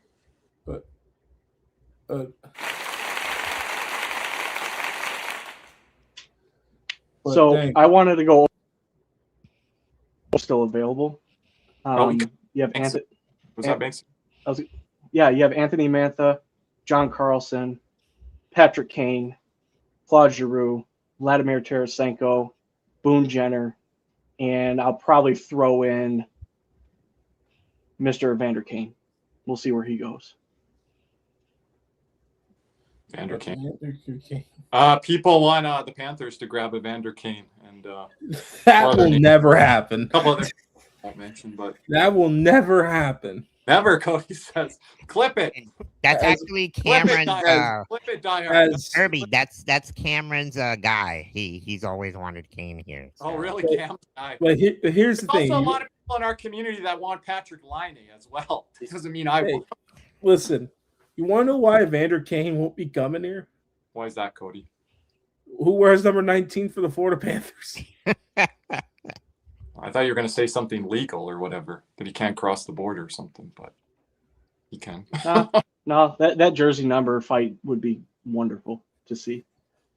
No, But I mean, Evander wears 91, but still, like, Cody, there's a lot of noise with the Panthers anyway, with everything going on. Like, if they added someone like that, it wouldn't shock me at this point. Yeah. Like, so who on the fourth line would fit that? Who would fit that bad boy image? For the center? Bjorkstrand is a 1 year, $4.5 million, by the way, guys. no, Wow. you know, I said I got that earlier. So think on. But we haven't really had that many. Like, when was the last time a Panther really got arrested? Was it Belfour and Peltonen? You going that? Probably. Probably. I mean, when they were with the Panthers, or just a former Panther? No, when they were with the Panthers. Okay. Yeah, I don't. Yeah, I think it's been a long time. Well, who's the player that Close a couple Go times? Be on the airplane or something. I was thinking about one of their tough guys that they had probably about 10 years ago. Like, he said something to PK Subban, and I think that they were thinking about pressing charges against him. Oh, really? For hate crime. Okay. Trying to think who that. I don't want to throw any names out on that. Oh, no. But he definitely, like, it was not the smartest thing to say, but I don't think he meant it in the way that it was portrayed, unfortunately. Okay. So we'll just leave it at that. But yeah, I'm not really liking anything I'm seeing that's still available. Really. Trying to think here. Like, I don't know. The only like former Panther that I could think of that's been in the news was Nick Tarnasky. But that was because he was punching out a guy on the golf course. C's had him on. Boom! Boom! That was in Alberta, I think. Or, yeah, I think it was. Yeah. Hold on. We got Panther Pulse in here. Sundqvist, Abels, Glendening, Curtis Lazar, Lars Eller. My guys are Sundqvist #1 because of the age, and then if we're going really cheap there, Lars Eller there, Pulse. Those are my two that I wouldn't mind having. Curtis Lazar, junior legend in Canada, never quite met it in the NHL. Luke Glendening, great pro. I can see a guy like Paul Maurice liking him and the coaching staff for sure. You've talked on Abels a lot, and you've got the charts over there over on Instagram. Make sure you guys drop FLA Panthers Pulse a follow. He put a lot of those up on our show, and then he's got them over there on his Instagram page as well. He probably has some of that pinned as well, so you'll see it to the top of his. One team that's extremely quiet right now, Carolina. Yes. Like, they have not done much too. But they're both in on the same guy, which is John Carlson, and Carlson's asking for a 2x10. So I wanted to bring this tweet up, guys, from our boys at Empty Netters. There simply has to be more news coming out of the Bobrovsky deal. No chance that Florida couldn't get over the difference of $1 million, bring him back. Either there was a miscommunication with Bob's agent and the Panthers, or Florida's has opinions about Bob's ability. No, I want to talk on this because I talked about it before, Cody. When you're dealing with your current team and your current club and you feel disrespected, you can go somewhere else for almost that same price or at market value. And it's kind of like a little spiteful signal to, like, you guys really pissed me off. And I think both sides, there's a lot of emotions on the Bobrovsky camp side and on the management side. I don't know the Bobrovsky camp as well as the management side, but I know it was pretty contentious. And that's what it comes to. And Cody, I mentioned that before in our coverage here over the last couple months. He could go somewhere else for a spiteful kind of, if that's what people are going to call it here. Yeah, but as Armando tweeted out earlier that Banksy mentioned, that $1 million means a lot right now to the Panthers, because that $1 million is us not getting Gudas. That $1 million is us not getting a 4C. That $1 million is us not getting another, maybe a Kira Schmid or backup goalie. And whatever you feel, guys, and I want to hear Caesar's opinion on this too, and Bank, because Cody and I have talked on a lot. You're putting a lot of your eggs in the Brady Tkachuk basket, and I'm fairly confident he was coming here in the next year or two. if you wanted to leave Ottawa at that time. So again, that's a lot of domino effect. Last summer, Cody, it was the Sam Bennett stuff, tying things up, moving forward, and now it's the Brady thing. So Brady's got to have a big year here, and there's already a lot of Brady fans because of his brother. So he's got that built in and all that good, rep coming into the team. But you got to be able to perform. You got to be able to be an 80, 90-point guy, I think, on the top line. And then that's why a lot of these moves are happening where certain Panther players are going out the door, like an Erod. That's the move they made. That's what they decided to do here. No, I agree. And, not to put any pressure on Brady, but I think he'll perform to his contract. Where a lot of questions were about Bennett in that deal still, and it still is, right? Yes. So I don't have any doubts on that. I think I'm not trying to compare them. I'm just saying last summer was Bennett moving forward. Now it's the Brady stuff that fans are getting emotional and upset about losing these players. Yeah, you can't get emotionally upset about players now. Like, if you're a casual fan, I could see that happening. But I've learned too many times that in this sport, you can't get too attached to these guys. They're going to be moved out every year. There's a player that you're going to fall in love with, and he's going to end up moving somewhere else. So. Yeah, and Banksy, I want you to comment on this too. That's the reality of the cap world, and that's the reality of the cap world when you're a winner and a champion. Yeah, I mean, you gotta keep refilling the roster or the cupboard, I guess, with all these players because Florida's taking a page out of the Blackhawks and also out of Pittsburgh to keep this thing going. So they're going to have to give up every single asset they have to keep this window open. And luckily for them, they've been very smart in signing these players, getting them on great contracts. But what's going to happen after that window closes in the next 3 or 4 years? What's that going to look like?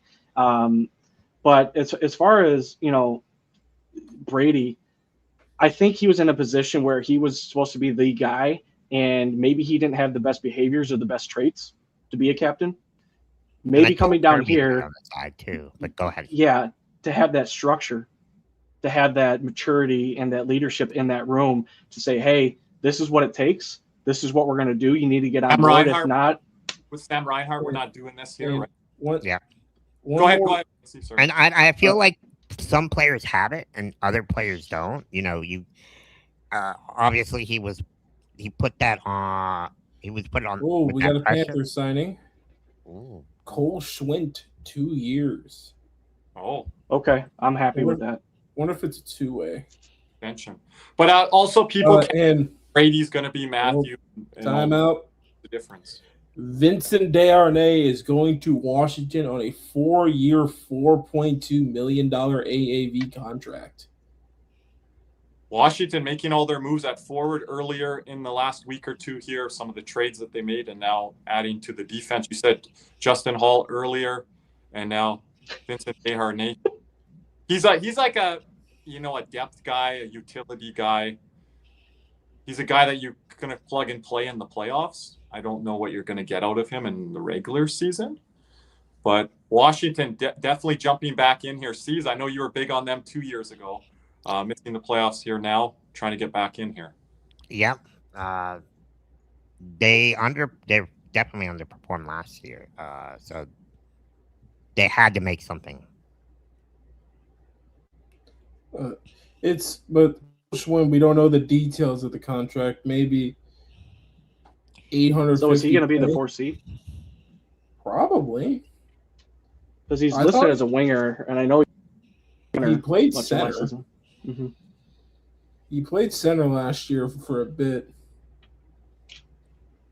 He's just injured a lot. I think he broke his wrist. There's word this afternoon Darnell Nurse has agreed to expand his list of teams he will accept a trade to. San Jose is one to watch. We will see where it goes. Yeah, I heard San Jose earlier on TSN before we went live here for Darnell Nurse. That'll be interesting now because then they have since signed. Shouts out to Isaac Nurse for winning the Everblades Kelly Cup. Yeah. That's C's had on his Everblades on one of your latest episodes, right? So go make sure to check it out. I wanted to get your guys' idea. I mean, I was going to ask before we saw the Schwint signing. What was your guys' view of Kasperi Kapanen?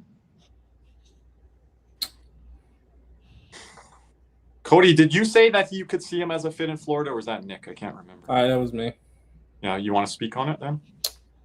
Kapanen to me was he's a very good energy forward. I think he would have been a pretty good Lusso replacement if we moved off of him. Okay. Because he could play that similar type of game, and he probably maybe has a bit more of a step in offensive game, but then again, Lusso's a better defensive player, so which way you want to go with it is what's going to be.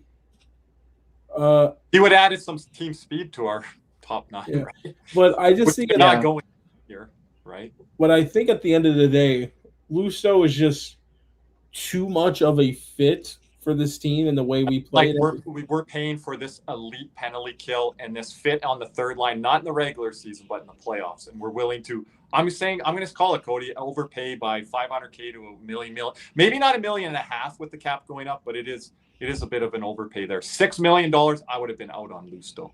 That's like, sorry. That's market value for him. Yeah. Well, I'm out on $6 million for Lusto. I know, but I don't think it's an overpay at all. For what get us 35, 40 points in the regular season. You get on Bennett for regular season production. It gets to a point where, hey, you got to play. And when they play up the lineup, Cody, he doesn't perform. Lusto cannot play up the lineup like Erod and other guys. So yeah, but $5 million is not an overpay for that. It's getting to be a bit rich with me. $6 million was where I'd start. But it's once again, the cap is going to keep going up. $5 million is the new 3. I understand. Ooh, guys, there's breaking news real quick. Blackhawks extend. What you're saying in July of did they extend Bedard? Let's see what it is moving forward. Oh, no, it's Byram. No, that's already happened. Okay. So anyways, let's see what it is moving forward. Everyone's happy on it today. That's not the deal moving forward. Let's see what it is moving forward here. So, but they've made their bed. Cody, you and I and Nick have talked about Banks. I don't know if you talked about on your coverage. They were deciding on one or the other, Erod or Etu. And I do like it was Etu all the way. I do like that they made the decision on Etu. But there was a lot that liked Erod this year and the versatility and how he can play up and down the line. We're gonna miss that part because Etu, he can't play on all 4 lines. Yeah, right. but Erod is not what Etu is on that penalty kill, which is what our identity is. Yes. But you say that's a lot of time. We have a lot of penalty killers, but I do put Etu at the top of the list. But Etu's what, top 2? I think so. I put him there. When Reinhart starts cooking, and then you got Barkov, he might be a 3. When they start going shorthanded, but Etu is up there. Yeah, I think he buys into the system the most, and then his neutral zone play too.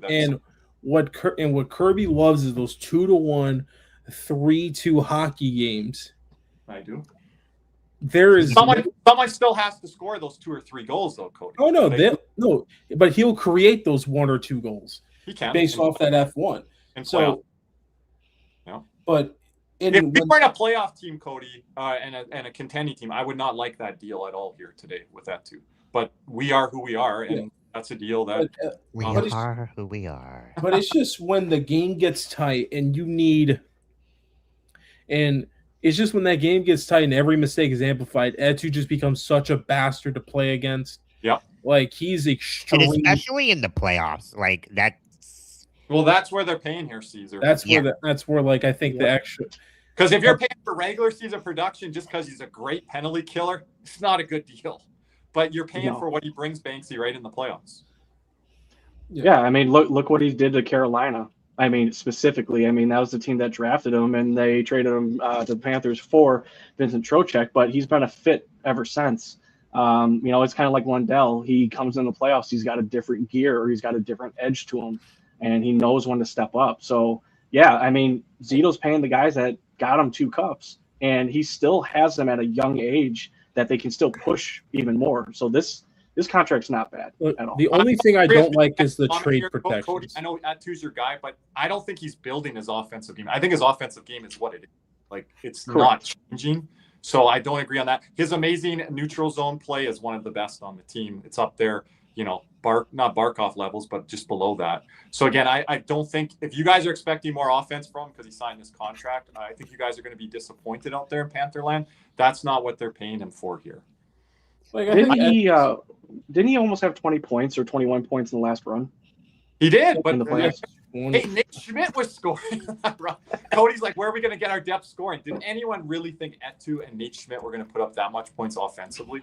I'm not banking on that again, Banks.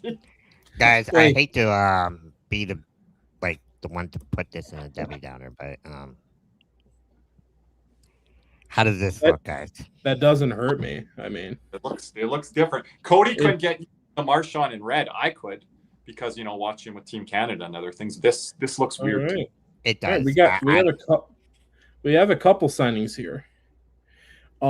Victor Olofsson's going back to Vegas, so probably their Pavel Dorofeyev replacement. He just in Calgary at the end of last year. Probably. I think he was. I think he was in the original, the Anderson trade deal. Yeah, I thought he was there down the stretch. And, I think they liked Ryan Strome over him. And then Nick Jensen, formerly of the Ottawa Senators, goes to Anaheim. That's one of Nick J. Levine's guys there, Nick Jensen. He never fit in Ottawa. He was never really that. Like, I think he was dealing Zellweger replacement. What happened? Was that a Zellweger replacement? I had the Trouba replacement, more Trouba than Zellweger. But the thing is just with a still season of Marchand, he could build a scoring, maybe grow it. But he's 28. But he's 27, 28. You kind of are what you are at this point. And look, with Etu, I don't see it. With Etu, I mean, he had 33 points last year, 11 goals, 22 assists. I think that's perfectly right. I think he's capable of that every year.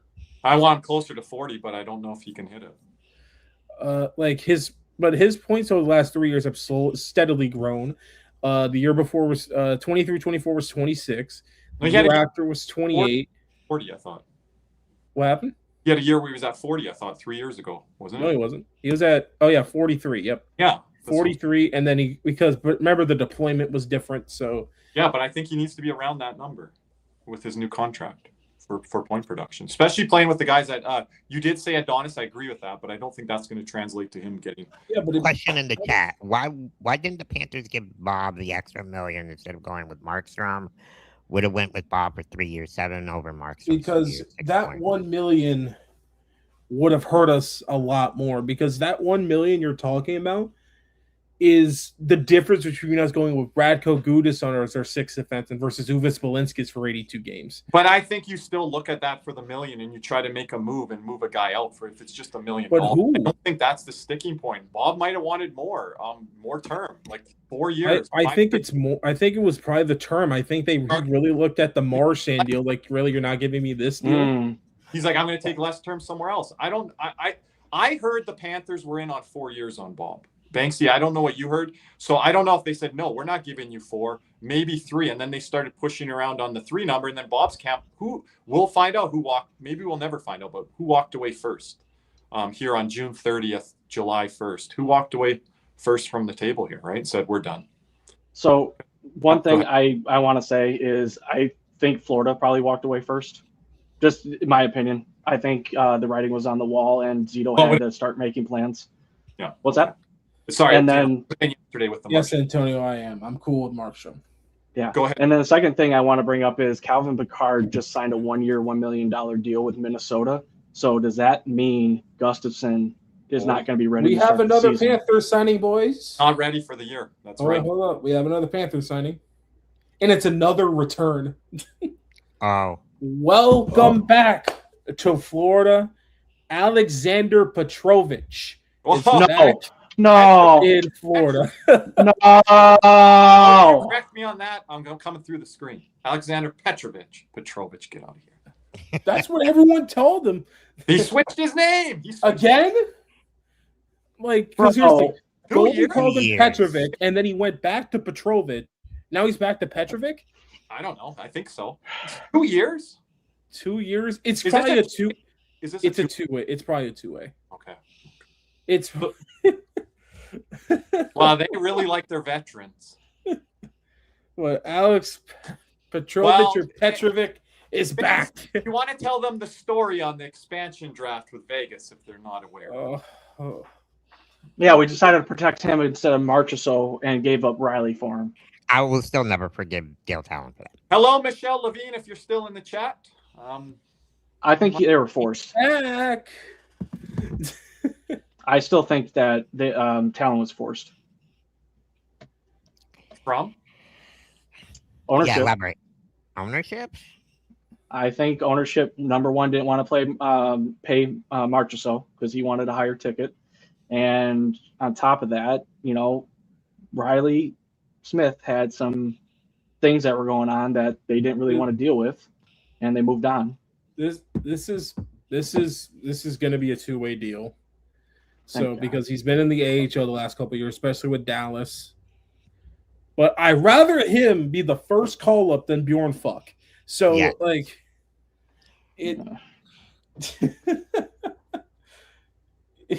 this just ruined my day, to be honest. My guy's Eric Goodbranson. I don't really claim Alex Petrovich. Also, fun fact, we're going to mention Evander Kane here again, Banksy. Evander Kane fought Alex Petrovich 3 times in a game and filled him in all 3 times. Evander Kane is a Golden Glove boxer. I know we kept him, but he's better be the first one called. He's not a fighter, everyone. If he tries to step up with a heavyweight like Sabrin, he might go down. He's a willing combatant, but I wouldn't call him a good fighter. I'm sorry, with guys. you on this, Adonis. Adonis. This has ruined my day. That's a guy that can fight. Yes. Eric Goodbranson would not have signed a 6-year, $1.5 million deal. Why not? We couldn't have given the Gudas deal. Cody, even 1.25, he would have been on. Wouldn't you? Cody, he was going to wear a letter C at one point. I know we weren't a good franchise, but that's what he was going to do. You know what letter C he would have worn? It would have been C for confused. He's confused with the fact that he thinks he's coming here. Out of here. You want me to tell you off air what Gerard Gallant thought of when they got rid of him? I'll tell you off air. Yeah, he was pissed. I already know that story. You know that story. Okay. But yeah, they both got a cab. But Calvin Pickard, the one by one. Stop. But here's the thing with the Pickard signing. This is the insurance policy for Philip Gustafson because he's going to miss the first part of the year. So the Wild have an NHL goalie back there, even though Pickard is probably on the borderline of that. But Ben wants you to message. I've already addressed it a little while ago. Yeah, I told him to ask you there a couple weeks back. He was looking. Why? What jersey you're looking at today, Ben? Are you getting a Petrovich? He wore what, number 6 for us? So you might be looking at a Gudas. I could see Ben doing that. But Banksy's pissed. Bring back Paul Laws. Welcome to the live streams, Banksy, and the reaction. Like when I'm on these live streams, when the trades happen, it's supposed to be good. Look at the last trade deadline we were on; it was awesome, and now we got to deal with this. Isn't it good for the Maple Leafs today, though, Banksy? It's the Maple Leafs. You know what? Just have Petrovich run into whatever goalie they have up there now.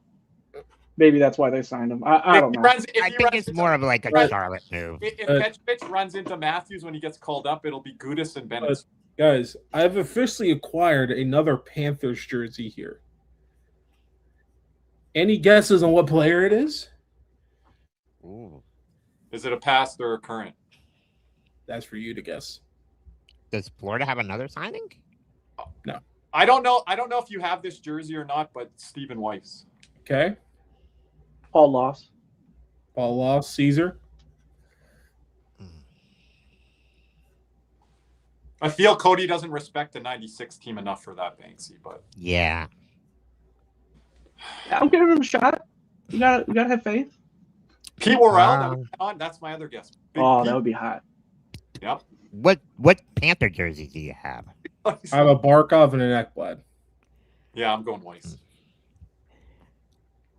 Did he get a Huberdeau season? Okay.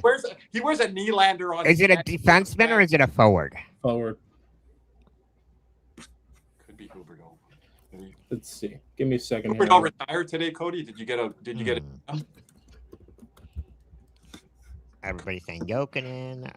Let's see. His career high in points is 70, and it was with Florida. 78? 70. That's in the Weiss range. Did he have more than that, Banksy? I think he did initially when he first started, and then he went to 9. Give me a guess, C's. Give me a guess. David Booth? David Booth. Okay. Good. All good guesses, but all of them incorrect. You see this jersey? No, I don't Wait, see hold it. up. Remove from C's. Oopsies. At mine. Oh, Seven. he's playing trivia here with us.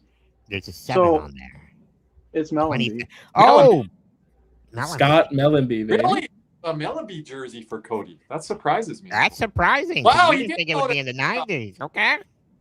These Don't are our put best jerseys. What? Gotta That's give a him sick faith. jersey. That's a sick jersey. These are our best jerseys, man. Those are sick. Shout out as well to Sweet Hands Ray Shepard. Loved Ray Shepard from that era. Shout out Ray Whitney getting a coaching job. Yeah, Ray Whitney. Yep. Where did he go to again? Was LA. LA. It might have been LA. Thanks. And they signed someone else as an assistant coach too. Former player, I thought. Could be wrong. They did get 2 new assistants. Can I get the numbers on these deals here? For the Cody forwards? getting the red classic Panther. I still don't have a red classic Panther jersey, everyone. Those are our best jerseys, man. Those are it. Practice jersey. And then I've got like the reverse retro one. So Vilmanis, 2 years, $925.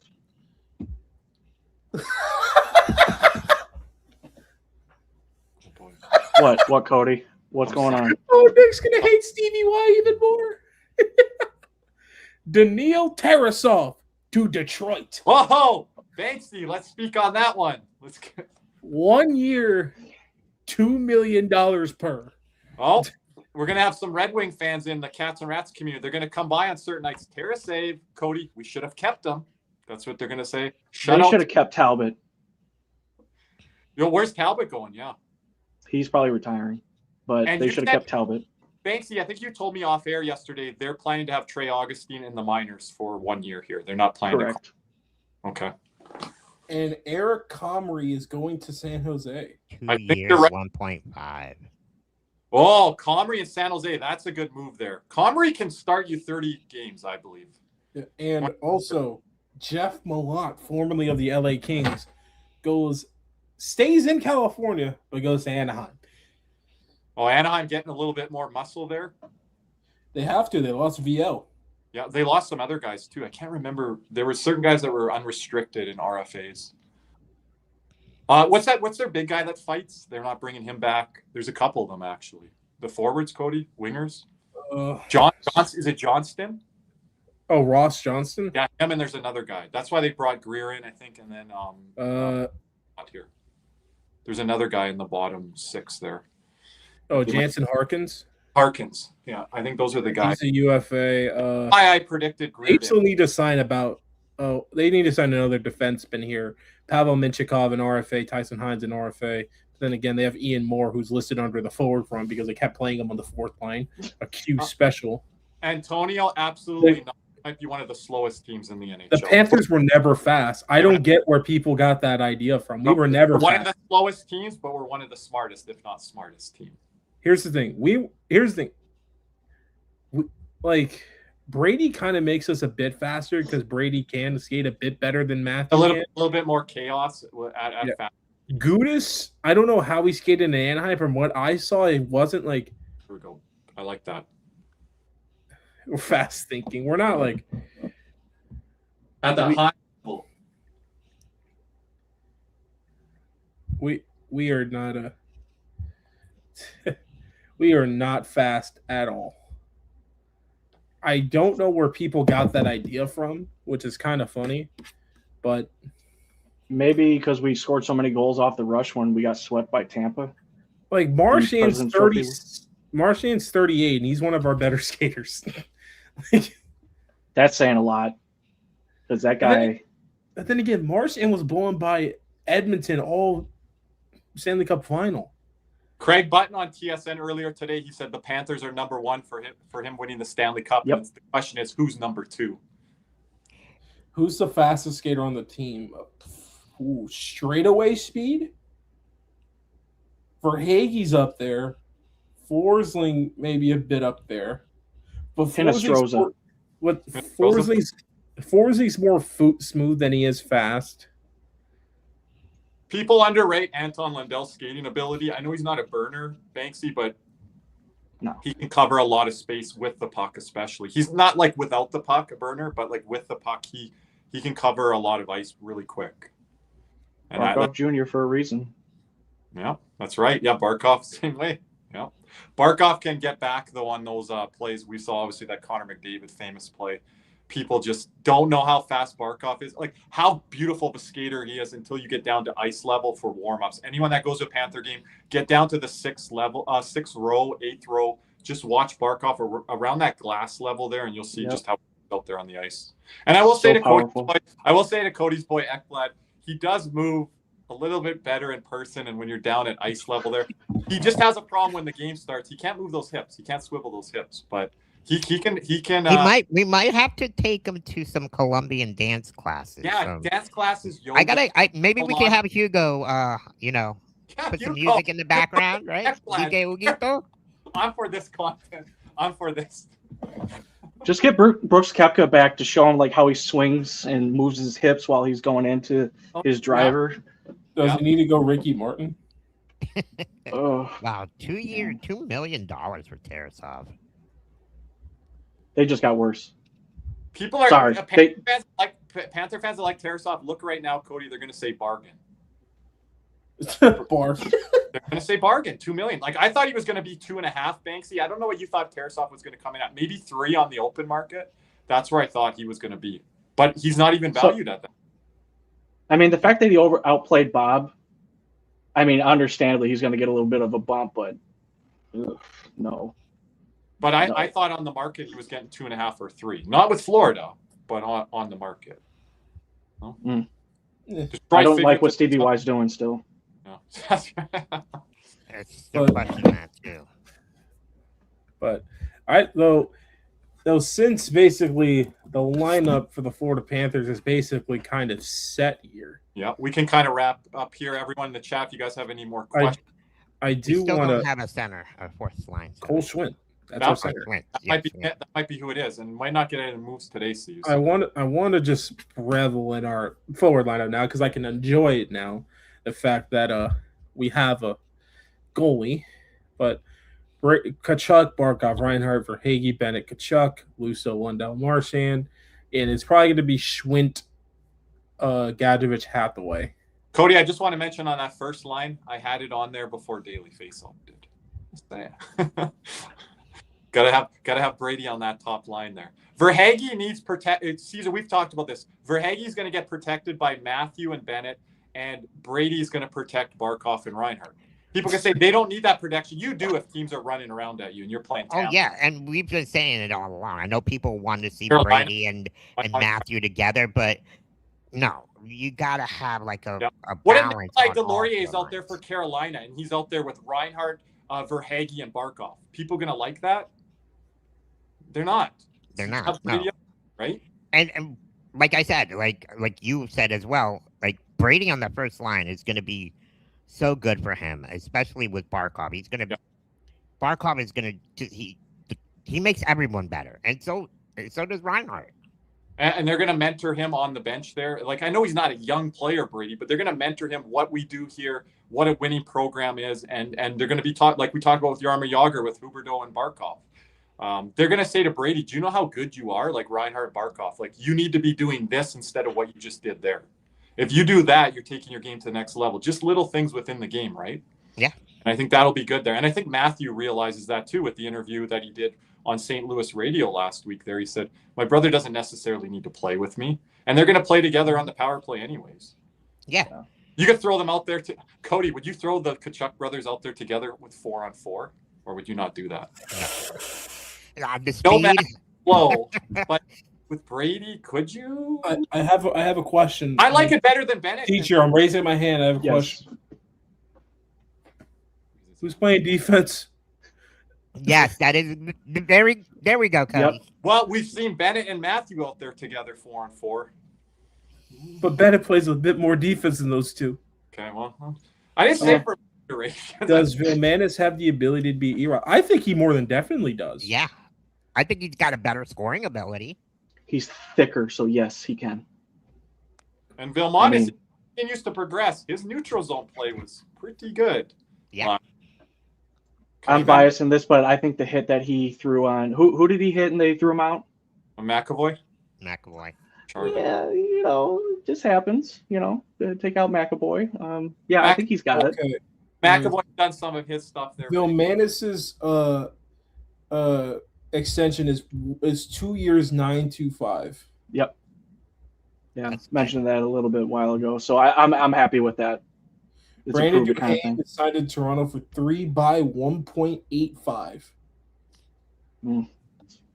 Okay. It's not a bad deal. Gabe, I'll push back a little bit. I think the regular season, not really impressed, but the playoffs, like here's where Swaggy is. Verhaeghe's a good back checker, but that does not mean you're a good defender. Okay. So, he uses his stick way too much, if you get what I mean. I mean, hell, I have, and as Panther fans, there's the penalty trio, as I like to call them. We all know who the three are. I don't even name them. You know the three. Well, we got one back. Verhaeghe, Bennett. We got one back, and Ekblad. Oh, you put Ekblad. Gudis. Oh shit! I think he was throwing his boy under the bus. We got 3 full. I'm not putting. No. I'm standing up for Ekblad here. I'm not putting him in the Verhaeghe and Bennett camp of. Okay. I'll put him in the discussion. But I'm not putting him paired there. Okay. Gudis might slide ahead of Ekblad. Ekblad did take some bad penalties last year, but he's not normally traditionally. He's got to clean up what he did last year. But again, Ekblad wasn't out there with Barkov, Cody. That's why he's taking some more of those penalties too, I think. You know what's funny? Ekblad doesn't take like the 200-foot heist. When he falls down, Banksy, it's when he falls down, tries to grab a guy or whatever. It's those types. There's like. But is that in the neutral zone or in the defensive zone? Defensive zone. That's my question. Ekblad never takes offenses. I would rather Ekblad cross-check a guy in the back than fall down and try to bear hug him and grab him, and you're getting. I'm like, why are you doing that, Ekblad? You're going to get a penalty. Mm-hmm. Just take the guy out in front of the net, and he won't want to go to the front of the net. People say around the league, Ekblad is a beast to deal with. We see it when he plays Detroit, Banksy, but we don't see it through 82 games, now 84. I think he's a bastard when you're trying to play net front because he cross-checks the hell out of guys. I want that even more. Yes. He doesn't, but. I think Lusto was better on the D than Rhino last year. I think a lot of that might have been Barkov not being there, so Barkov does hide a lot of that defensive stuff that players don't.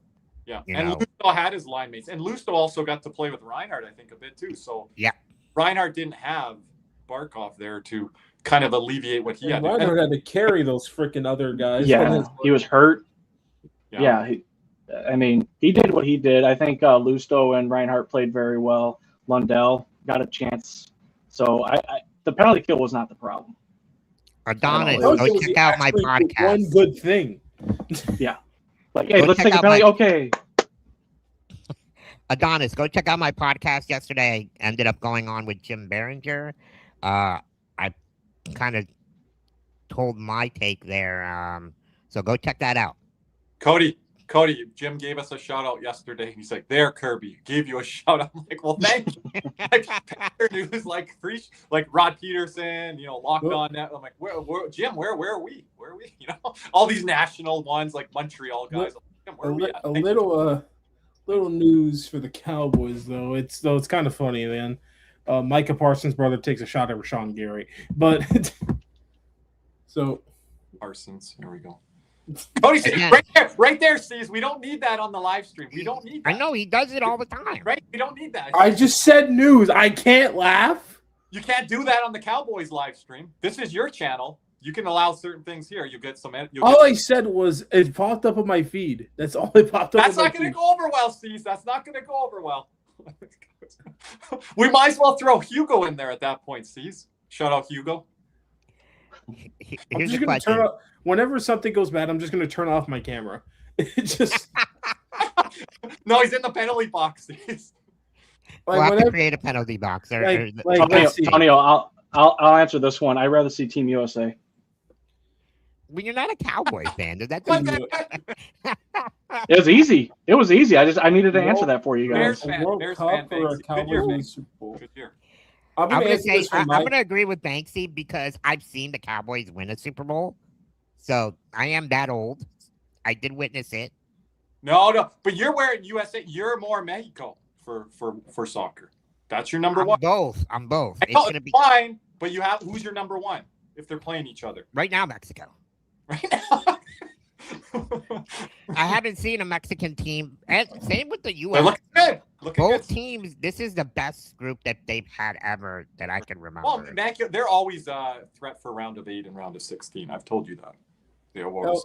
El Tratador. Just. What else we got? What else do we got here? Are we I wrapping? got 5 minutes, gentlemen, Yeah, before I gotta get back to work. Cody, do So you have anything out there? You're the one. I'm looking. I'm We're- trying to. Stay on for hours, but we're not doing that. I'm trying to find. Hey, Mike, how's it going? Banksy, you want to answer this? I feel fine. My face says everything right now. I'm content. We have 2 goalies, Mike, and 2 goalies that I think we can start the year with. Do we? Yeah, the 2 I don't think goalies. Schmidt's signed yet. Oh, he's not signed yet. Okay, sorry. So then we just have 1 under contract then. But if he is signed, I have 2 goalies that I'm content that we can roll with moving forward. We'll see how it goes with the season here. I am worried about the lack of foot speed back there on D. And also, Cody, some people are messaging me today, like maybe Kulikov and Gudas like around 10 or 12 minutes. I'm like, they got to play upwards of 15. To 12. Yeah, like 15 minutes a night. Yeah, I know. They I'm can not play. putting our top 4 through 10, 12 minutes. They can play 15 to 18 minutes a night. Yep. They can play that, They have especially to do. 18, especially when Kulikov basically had the entire year off last year. well, hopefully. yes, But 15 for sure. 18. Just don't run yourself into the boards again. Michael, we talked about this a lot. Michael, who do you want? We've already talked about a lot. I think Cole Schwindt's going to be the 4C. I think they just wanted a guy that's familiar with the system, and I think it's something. Jump in. Do they do a PTO on a veteran 4C? Why not? that's a good one. Yeah, Always do a good point. PTO. Always just see what happens. But for me, it's just I think what they're thinking is we can roll with Schwindt and survive, and just go get a better 4C at the trade deadline. Yeah. When you have more cap space to work with.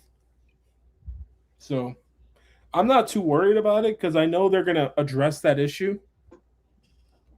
It's just out of all the issues right now, that's the one I believe they can kick the can down the way the most. So, Well, considering all the top 9, how it is, yeah, I mean, they're not going to move anybody down to the 4th line, but, if need be, I guess you can double shift somebody.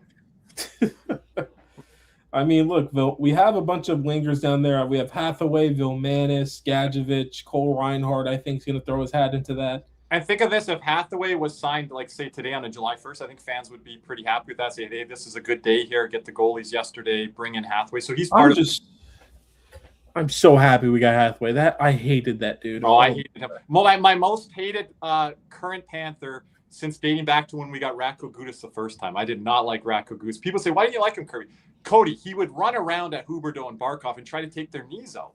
He was a very dirty player before and what he did to Matthews last year or whatever. Oh, then yeah, like it's weird. He didn't do it with us. The fans are going to say did nothing with us. But the Cody, they're going to say the Panthers pay off the Department of Player Safety. You can't name him one thing that he did. Show us film. You can't. Show us evidence. Show us what he did. Yeah. That should be suspendable, right? There was nothing I think he did that was suspendable. Now, Bennett, that's a different story. But Gudas, show us film of what he's done, right? I don't think fans can. I don't think other fans can. Before we go, guys, we got about a minute here, right? Yep. Any last thoughts? Any other signing from beyond here is most likely going to be a two-way deal. I think you look at some guys, maybe if Schwindt is a two-way deal, which I don't think it is, then maybe you could go out and get another 4C, whatever the case may be. I just want to say Hathaway, I've talked about, I know Cody might not agree with me. He's like a third-line replacement for Marchand when he's not in the lineup. Yes. But Banksy, appreciate you being here again today. Banksy, anything that you are going to be doing content-wise where people can follow you, what you thought of the day here for the Panthers, and just in general, a little bit better of a July 1st year than what we had last year. Yeah, definitely. But you guys can follow me on X at Prudential0. I'll be on with Armando Friday morning to kind of wrap up with free agency and what the outlook looks like this summer and how the Panthers are going to get started. And hopefully, we'll have some more content around these new players that are coming in and how they're going to fit not only the culture, but what we can expect going into training camp, because we all know Masterclass Maurice, he's going to put them through it. Thank you, Banksy. Again, Caesar, I just want to let everyone know here on the bottom screen to follow all of us on Twitter X. Might go live tonight for Spaces. We'll see what co-hosts I have and if people have the appetite to talk more Panthers. If not, we will be live throughout the week here on Spaces. C's. Just want to say, go Team USA. We play tonight against Bosnia. Hopefully we get the W. Shouts out to Team Canada for winning their first ever World Cup elimination round. And and stay tuned on the Big C show. We got a lot of stuff going on there. A global pitch, right? The World Global Cup. Pitch soccer. We'll be going on Saturday morning because that'll be the start of the next round. Yep. So get your picks in if you guys love soccer and what's happening in the World Cup. Come on by and join us. Yep. Kirby's a big part of that group. Shout out to Hugo and George over there. Yes, shout out to Hugo and George.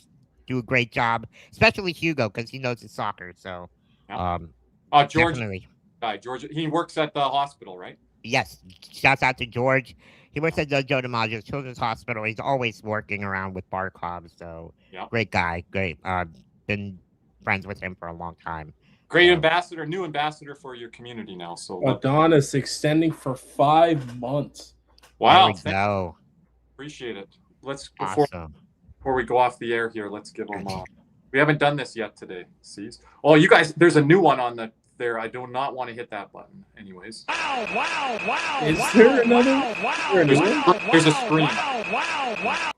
There's a scream. I don't want to hit that button. Why is that one on there? We need I'll remove it later, but we need a bell, Caesar. We need a bell. We'll get that. I'm gonna get a soundboard so that way I can just do it on the soundboard. Okay, because the cats are asked, we always need that bell, right? So. Yeah.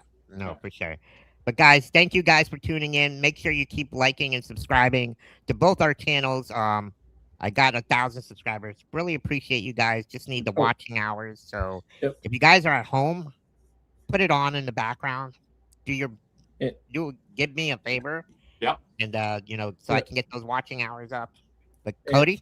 And by the way, the last little thing here, Brandon Duhaime is not 1.85. It's 2.6. So, a little bit more steeper, but anyway. Florida resident. Yep, former South Florida born and raised. But we appreciate everyone here watching here tonight, this afternoon, for our boy Banksy, C's, Kirby, and the absent Nicholas J. Levine. And shout out to our sponsors, Caneswear and at Jeremy Beckham, Becksells FLA. We say thank you. And as always, let's go, Cats. Side of you, so I remove what's right and true. The beating undivided, all the voices in my